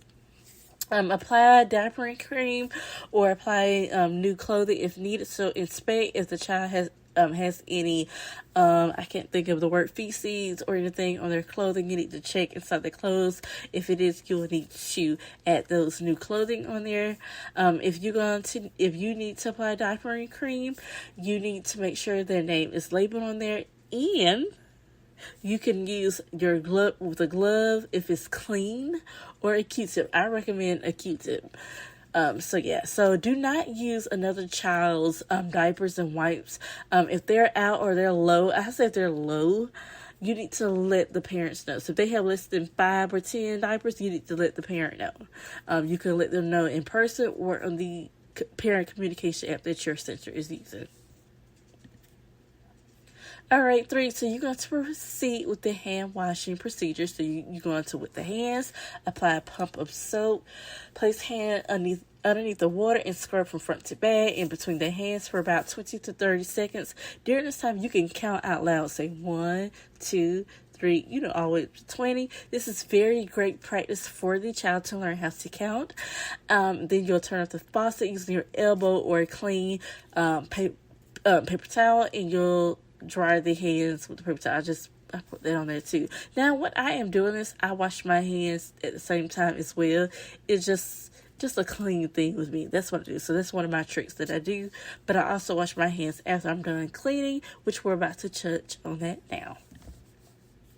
Alright, so now this is the disinfecting process. You're going to spray the soap and water solution on the surface. Then you're going to let it sit for about 2 minutes. Then you're going to clean that surface with a clean paper towel. Then you're going to spray the bleach water solution or a disinfectant that is approved by the FDA. Then you're going to let that sit on for about 2 to 3 minutes. Wipe it dry with a clean piece of paper towel. Then dispose, and then you're going to wash your hands again.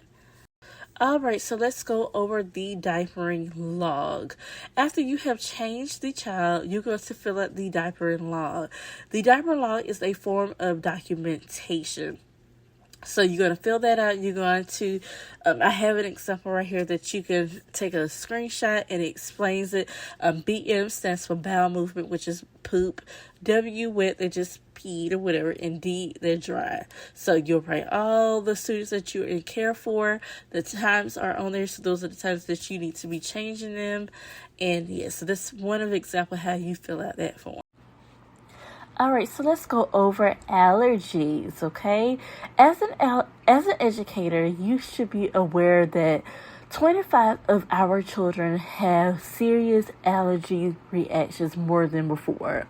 It is important to locate and find the allergy chart list that's inside of the classroom. So on that list, it'll have certain foods, certain products, certain materials, such as milk, grass, sunlight, water, pollen, fish. The list goes on that those students are allergic to. Many parents are not aware of their child's allergies unless they enter a daycare or school setting. So here are signs to watch for: sudden stuffy nose, runny nose, watery eyes, red bumps, hives all over the body. Sometimes they'll just appear out of nowhere. Itching rapidly, trouble breathing, itchy, swollen eyes or any body parts, raised skin, signs of shock, seizures, swelling of the tongue and face. So those last three, those are severe allergic reactions. So if you get those, you need to be calling 911 and alert your director afterwards. So allergic reactions can be very mild or severe within minutes of digestion or coming in contact. Alright, so let's go over mealtime. Breakfast is the most important meal of the day. So yes, Grandma was right. Breakfast gives us the fuel to get our day started. Our students need breakfast to provide fuel for learning and of course to prevent hunger. So down below I do have a diagram for different times where different meals are provided, such as breakfast. Usually it is served around 6 o'clock to 9 o'clock a.m. Lunch 11 to 11:30, maybe to 11:45. Snack 2:30 to 3:30. Late snack that may be supper or dinner depending on your program. So that'll be from 5 o'clock to 6:30. Now, meal times may change due to the center's operation schedule and age group. Alright, so let's go over the mealtime routines for the toddler and preschool classrooms. Number 1, you'll wash your hands and the students' hands. 2, you'll disinfect the tables and food preparation areas. Now, I do recommend you to do that before you wash your students' hands, then you wash your hands, and then when it's time to eat, have the students wash their hands. But you're going to follow the steps of how to clean the surface. You'll get a soap and water solution.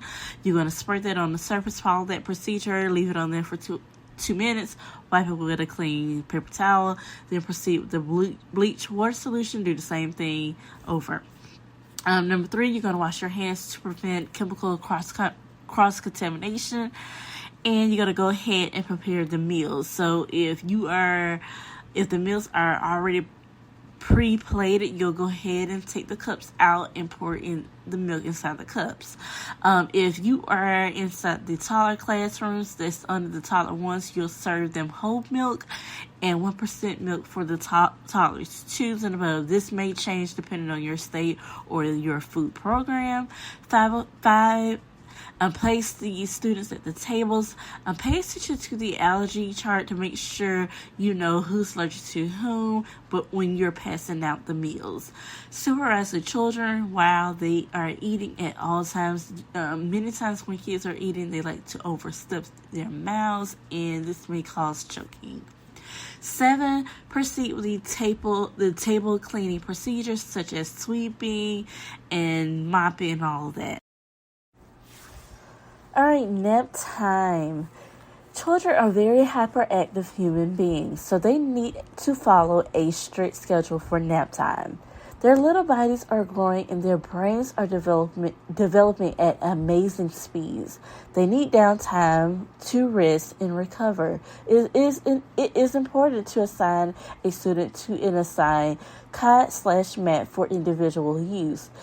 Infants do not follow a consistent sleep schedule. In most cases, they create their own schedule from feedings to diapering and, of course, sleeping. Place the infants on the mats to sleep unless it is a written instruction from the doctors on file in the center. All right, so let's go over the nap time procedures for infants. Before laying an infant down for nap, make sure he or she has been fed and changed. Infants do not like to be wet. They don't like anything on them, so make sure they are changed and they have been fed. They don't like to go to bed hungry, or you're going to be waking up to a screaming baby. Number 2, locate the child's crib with their name or photo. I love having their photos on top. It's good for knowing their names and things like that. For anybody that is coming in, place the infant on their back to prevent SIDS. So you're going to put the infant on their back. Do not place them on their stomach at all. I know certain people, they recommend putting the infants on their stomachs. Put them down on their backs. If they can roll over, you need to put up a sign that says, I can roll over.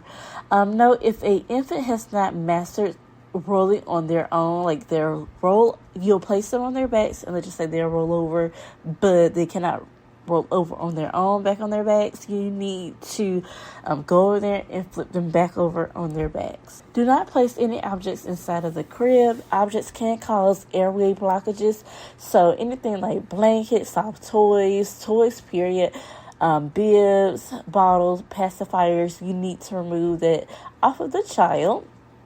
And 5, check on the infants frequently for signs of life.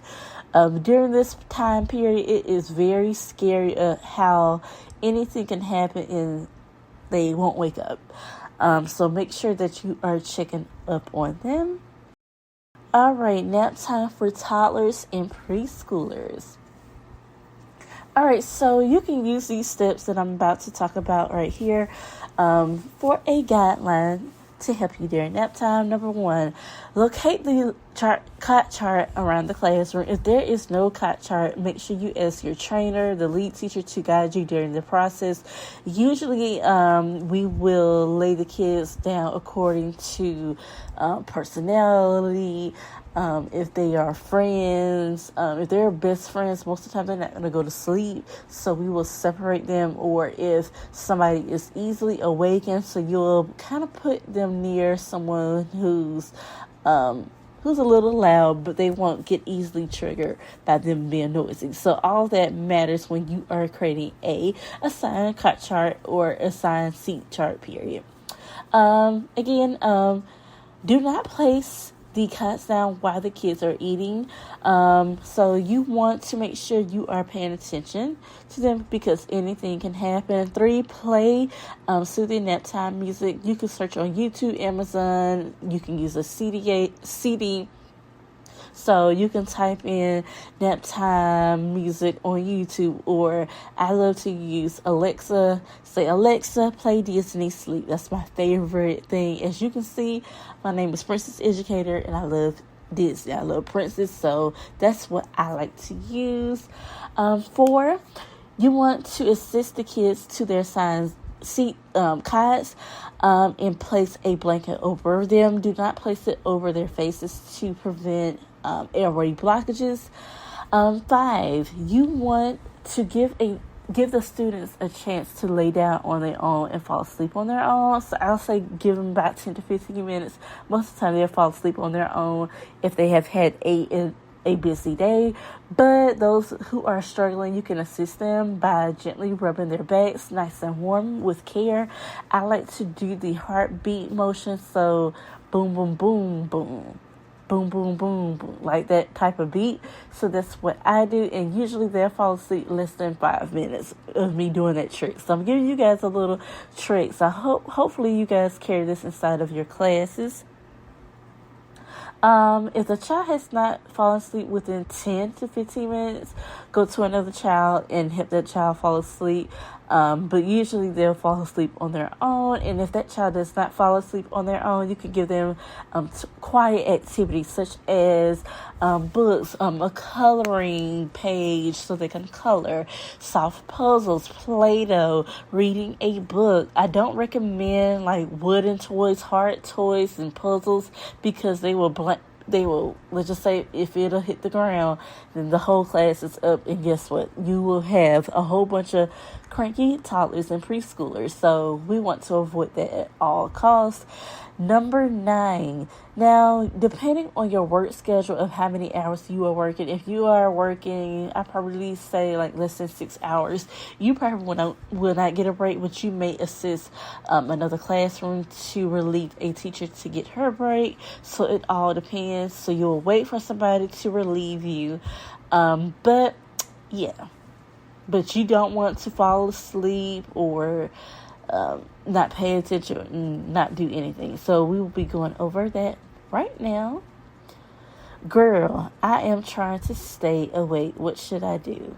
So here is a nap time to-do list. Number 1, you can clean up the classroom, the shelves, sanitizing the toys. 2, work on upcoming lesson plans. 3, await for your lunch break or give a lunch break. Prepare requests for the next week. Post on the daily parent app. That can be ProCare, Class Dojo, Tadpoles, whatever app that your center is currently using. 6, work on educational training. Make sure the sound is on mute. This right here depends on the culture of your daycare that you're working at. Some of them do not want any electronics at all. No matter if you are working on trainings. 7, walk around for student alertness of sign of life. So you want to be aware of what is going on. If a student is crying, you need to go attend to that student. If a baby is crying, you need to go attend to that student. A clean classroom is a healthy classroom. So right now I'm going to show you guys how to make your own soap water solution. So you'll grab a empty spray bottle. You'll go ahead and pour at least a quarter size or a teaspoon filled of liquid soap inside the bottle. After you have proceeded to do that, you will fill the spray bottle with room temperature water and you will label it soap water solution, okay? Now I'm going to show you guys how to make the bleach water solution. So you'll take a bottle, you'll go ahead and pour the bleach. I recommend filling up at least 25% or 1/4 of that, and you'll pour that in the spray bottle. After you're done with that, you're going to pour room temperature water inside of that bottle and fill it up, and you'll put the cap on there and you'll label it. Alright, so let's go through how to clean hard surfaces. Number 1, so you're going to clear off the surfaces with a paper towel and discard the items. 2, you're going to spray the water soap solution and leave it on the surface for about 2 minutes. Then you're going to take a paper towel to wipe it dry. Then you're going to spray the bleach water solution, leave it on there for 2 minutes, and then proceed to wipe it dry. Now, you want to do this for any hard surfaces. Now, if it's something that's light, you probably don't need the bleach. You probably just need the soap and water. Alright, how to disinfect toys. Alright, so you're going to separate the dirty toys from the clean toys. If the toys are made out of a fabric, like fur, you'll go ahead and hand wash that, or you can wash it inside of a washing machine. If it is a hard plastic type of toys like dolls, play food, Legos, you'll go ahead and spray the water solution all over those toys, and then you're going to rinse it out. You're going to rinse it off with warm water until all the suds are gone, and you're going to allow those toys to air dry. So that's one way to disinfect. I feel like that's the most effective way. Some people just spray the Lysol on it. You can do that, but I feel like this right here, get it. You really get it. It's like giving it a bath. Alright, basic first aid and medication. All right, medications. When giving medication to children in your care, you must know who will be responsible for administering the medicine and where the medicine will be kept. Most of the times, some centers do not allow teachers to administer medication. Sometimes they will do it, or the director will do that. Medicine will be stored out of reach of inaccessible out of the reach of children. So it is best that a person that is not distracted by the children or the teacher duties to give their full attention to that child who needs the medication. So you want to ensure that there is a authorization medication form on file, that you have a copy as well, and you need to make sure you have the 5 rights checked. You need to have the right child, right medicine, right time, right dosage, and the right route and procedure. Do not administer off-counter medicine such as cold medicines to children. All right, so you're going to look at the prescribed medicine to verify you have the right child, the right medicine, right time, right dosage, and right procedure. So on the right, I do have a diagram of how to read a prescription label. So it has the little arrows where it's pointing to. It shows you the name and address of the pharmacy if you need to recall or refill the prescription number, the first name and last name of the patient. So you want to make sure you have the right patient. So you need to match the name of whoever you're giving it to. It has the instructions of how to give and when to give the medicine, the dosage of each dose or tablet, the drug name, and the refills and things like that. All right, so after you are done administrating medication, you want to fill out this form. So this is the authorization form that the parents will have to fill out, and it has the child's name, the name of the medication, the prescription number, the time that the medication will be given, the dosage amount or the amount that needs to be given, and when to give that prescription. So for example, right here, this is EpiPen. So it's one auto injection and when to use it in emergencies. And the parent has signed and dated that. It also on the bottom, it has this information that is written in red. This is the part that you will fill out. So anytime that you are administrating medicine, you need to write the date, the time that it was given, the amount, any reactions that they have had. You put no, yes, haves, all that, and you need to write your name. And please make sure you are keeping this file in a safe, secured place. All right, so let's go over first aid. Okay, so first aid is the first immediate assistance given to any person, in our case a child, suffering from a minor or serious illness or injury, with care provided to preserve life. Okay, so it is very important for you to get your CPR/first aid certification. I do recommend you to go ahead and get it in person. I feel like that's when you learn all the techniques. So this certificate lasts about 2 years. So you need to keep up your date. You can write it in your calendar, and 2 years later, you need to have it popping up so you can renew that certification.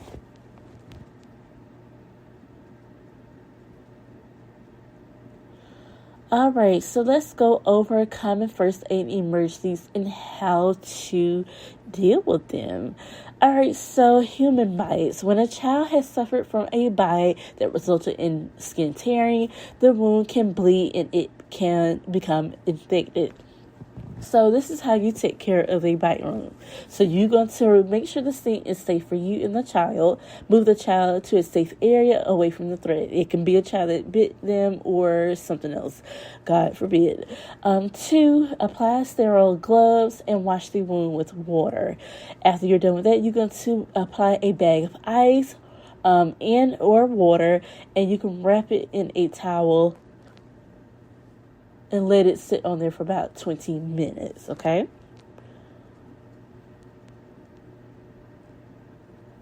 All right, so this is how you take care of a scrape. You go to rinse out the wound with water to clean up the dirt, the germs, and debris. You're going to cover the wound with sterile band-aids or gauze or adhesive tape. Some people use liquid tape. I prefer the spray one for the kids, but yeah. 3, if the wound is bleeding out of the gauze, apply a new one. Do not just pick it up or try to peek and look, do all that how we'll do it to ourselves. Just put it another layer on top. 4, alert your director or 911 if the wound is red, swollen, very tender, hot, and draining pus. Alright, so large and deep cuts, you're going to rinse off the wound with water and clean out the dirt and debris. Cover the wound with a sterile bandage and gauze.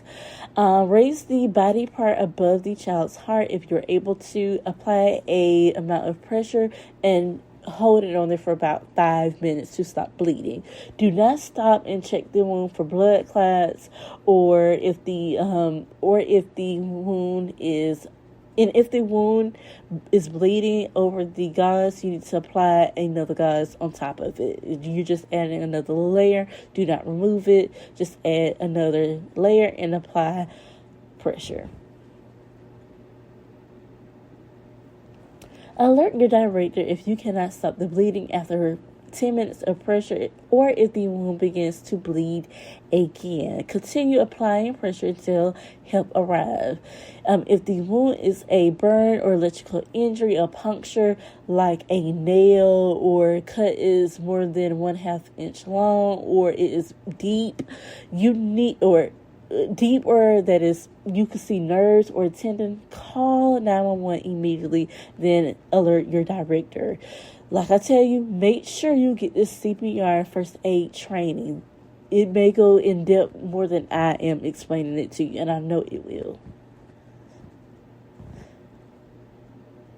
Now, after a situation has happened, you need to fill out an incident report. So right here on the screen, I have an incident report, and it has the name of the child, the date of injury, the time of the injury, the injury description, what has happened, and the action taken. For example, you watched that wound for about 2 minutes.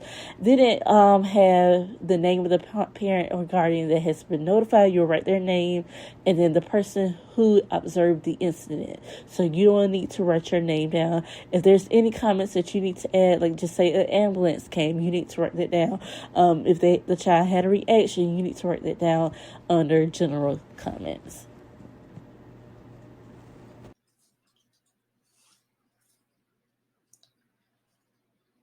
All right, so here are the choking hazards that you need to be aware of. Grapes, whole grapes, chewing gum, those little balls, even gum, period. Raw vegetables, hard candies, large amount of bread, but bread too, meat with bones, chicken, cheese cubes, batteries, broken crayons, hot dogs, large bites of food, marshmallows, depending on the, hold on.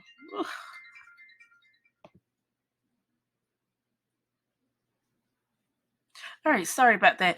Earrings, small toys, doll toys, balloons, nails and bolts, ice cube crackers that are too hard, so nuts, popcorn, and peanut butter. So make sure you are very careful when you're serving this. I'll say some of them you need to avoid completely, but I know we eat apples and pears. We feed them crackers. We don't give them cheese cubes, but we give them bread. So things like that you need to be watching out for when they're consuming those products. I mean those items.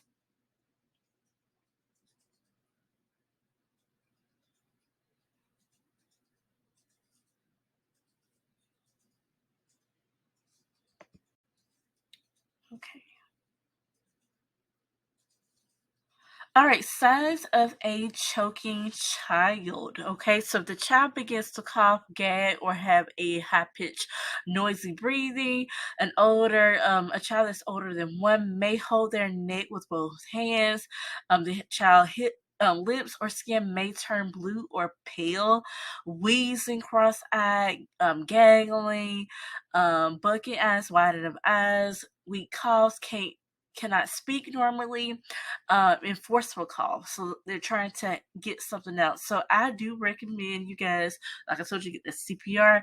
It goes in depth of how to deal with this. If a child that is under 1 year old, you want to sit them like an infant, you want to hold them face down with your forearm, lay them down on your thigh, and you're going to support the infant head and neck with your hand and place your hand lower on their trunk, okay? So on the right here, okay?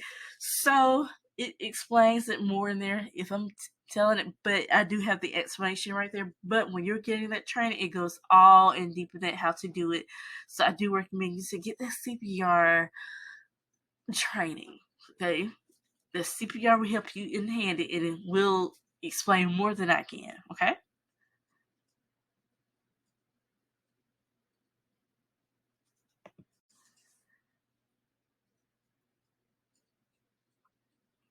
All right, so the average throat size of a child under 4 is about 1.5 inches. It may increase by size by how much they eat, their weight, and things like that. It all depends. But when you think about a child's throat, I want you to think about the toilet tissue paper roll. Okay, so anything that can fit in there, like a spoon or a pen, it can fit in there, but it will be struggle for it to get out. A penny can go in there, a cotton ball, anything can go in that throat. Okay, so you want to be very cautious of what is around that child. So characteristics that may increase choking: something that is small, hard, firm, um, um, hard, chewy, slippery, and sticky. So you want to avoid those types of foods. And if it is something that is normally like peas, I mean, those are not hard, but if they're hard, avoid those at all costs.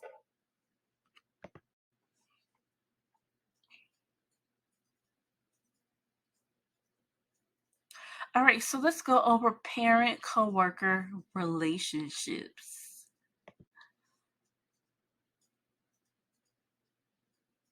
All right, so here are parent teacher relationships. Communication is key. It is important for teachers and parents to establish a regular communication routine.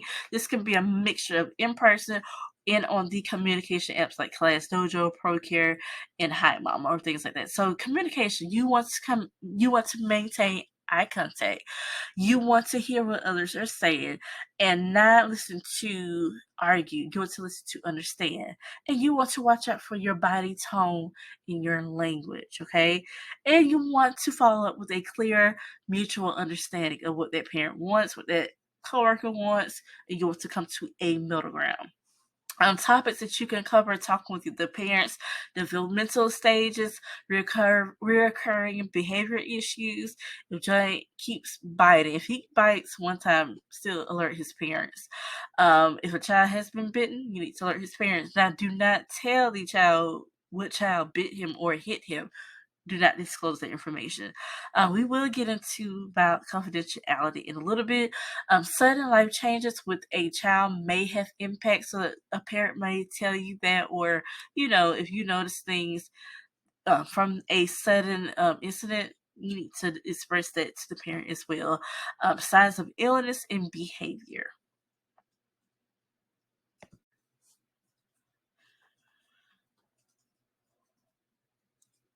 All right, so coworkers relationship, child care edition. Okay, so you do not want to overshare. You don't want to tell all your personal business. Be a team player. If there is a teacher that is out for today, and you might be the float or whatever, but you probably have to go inside of a classroom for today, for that day.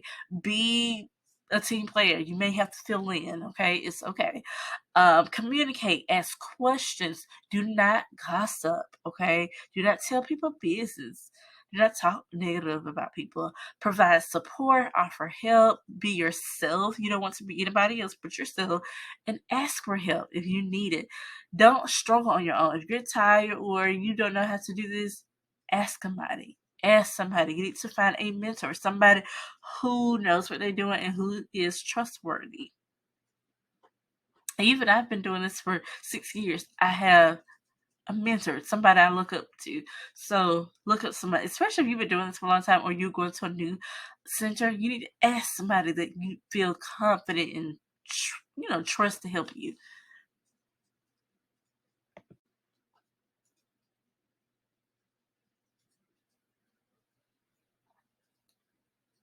All right, social media sharing. Before posting that video photo of your parents, please make sure you have the parents to fill out a social media consent form and in a and have permission from the center. I know some centers, they do not allow the teacher to take pictures of these students at all.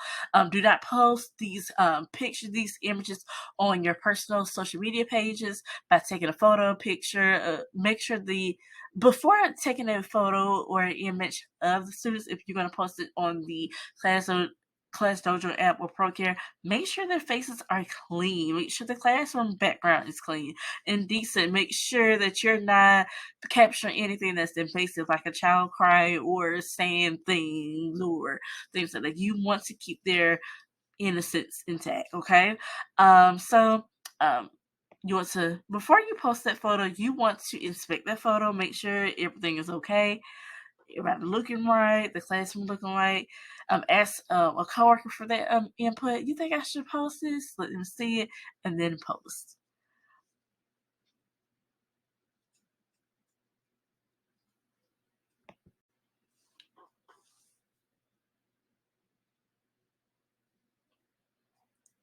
All right, so let's go ahead and talk about I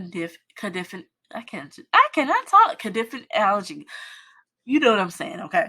I cannot talk. Oh my goodness, y'all, I do this a lot. Condition allergy. You know what I'm talking about, okay? Let's just move on. So the practices of confidentiality is based on respect and trust. So this practice consists of it protects the right of privacy of the staff, students, and families, maintain trust with coworkers and students, not sharing personal information or details about a child or staff. Okay, so example of information that you need to keep between yourselves or at your center or whatever is phone calls, parent conversations, things like that, health statuses, medical conditions. Like let's just say if a child peed on themselves, nobody needs to know that except for that parent. Enrollment forms, medical forms, progress reports, medication logs, unless it's asked by the director, insurance card, social security number, and pickup list. Okay, so nobody should not know who's authorized on the pickup list if you have that information. So, when you share this information, you may just be talking with no malice, but you have to understand there are people who have crazy minds. Okay, so let's just say if someone had access to a social security number of a kid, they can claim them. You know what I mean? Or they'll know if that child attends that center. They'll call on the phone. Do so and so go here? Do not expose that information at all. If you go to answer the phone, or so this may result in a child being hurt or a staff member being hurt. There are staff members that go through things behind closed doors that we're not exposed to, that you may know, but you do not want to share that information. Or if it's a lot of things that goes on. You can be sued if you release this information or similar information. Your credentials can be revoked. The center can be in jeopardy as well.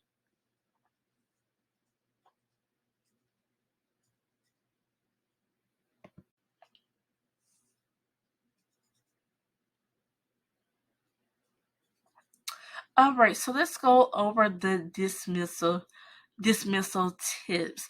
So before you dismiss a child, you want to change their diapers. Make sure they're clean and dry. Verify if the person on the pickup list before releasing that student to that person. Okay, it's been plenty of times a parent does not have a court order and they're not allowed to pick up the child, and the teacher let them go because they knew there was a parent and it was a situation. So make sure you verify with the director. Can just verify.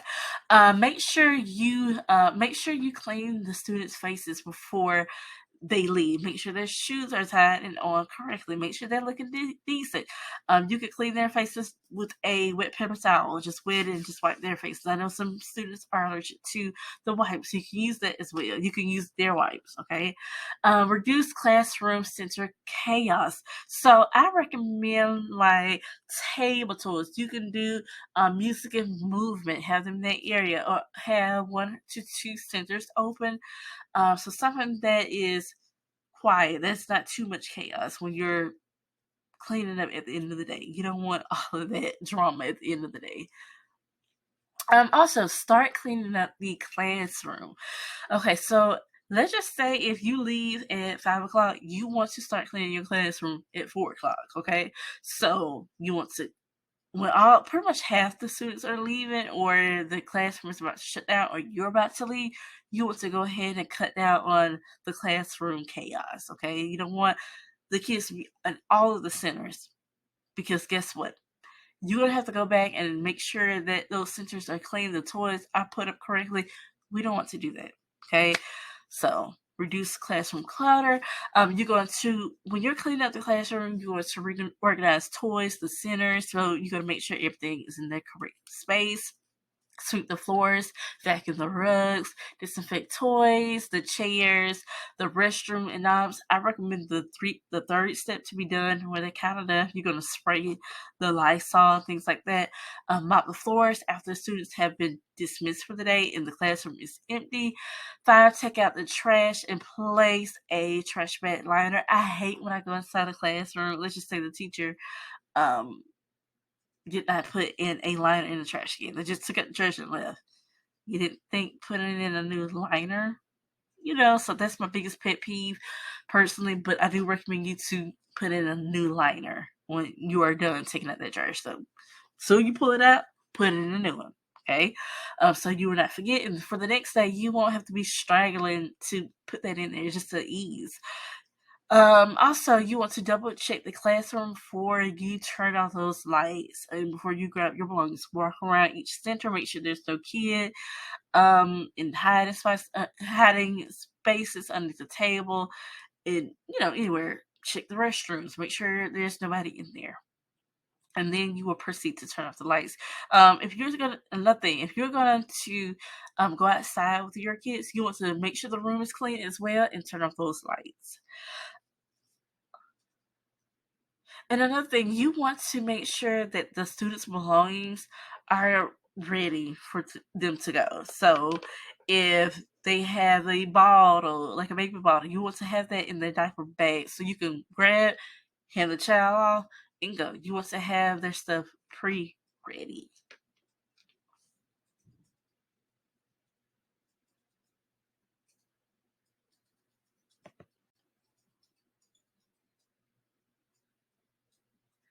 All right, so you're going to prepare for the next day. After all the students have left the classroom, you're going to clean the classroom. I recommend pre-cleaning while the students are kind of there, like organizing the toys. So sweeping, things like that, pre-clean while the students are being occupied. So you won't be in a rush or have any complaints with the admin because they'll be like, oh, we gotta go, you gotta go. Like, come on, or I need to leave. So you want to pre-clean. You want to organize those toys, the furniture, disinfect the toys, the surfaces, spray with chemicals after the students have left the classroom, check the restrooms, vacuum, put in a new trash can liner, take out the trash, all of that. Then you're going to replenish the supplies, okay? Check and see what supplies you are low on or you're about to be out of or you're completely out of.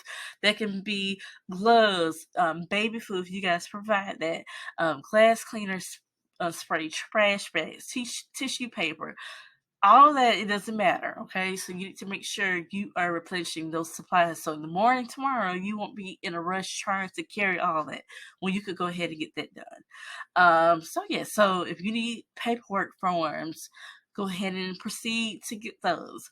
After you have done doing all that the checks, make sure there's no kids left behind. You'll turn off the lights. Make sure the water faucets are off. Make sure there's no running water. If it is, you need to alert your director or whoever know. And make sure you unplug the bottle warmers. I know if you're in the baby room, you need to unplug that so it won't overheat. Thank you for tuning in this class. I am so grateful of you guys supporting me, trusting me to help you along your childcare for beginners journey. I probably will do a part 2. Who knows? I may extend it. So yeah, so hope for the best. I do have other products that you guys can check out as right now. I do sell teacher apparel, so I have sweatshirts, hoodies, a whole bunch of teacher tees on my website, and it's more than this. It's a lot of them on there, so go ahead and check that out. I also have digital templates and courses already. So I have the CDA portfolio course. I have the template.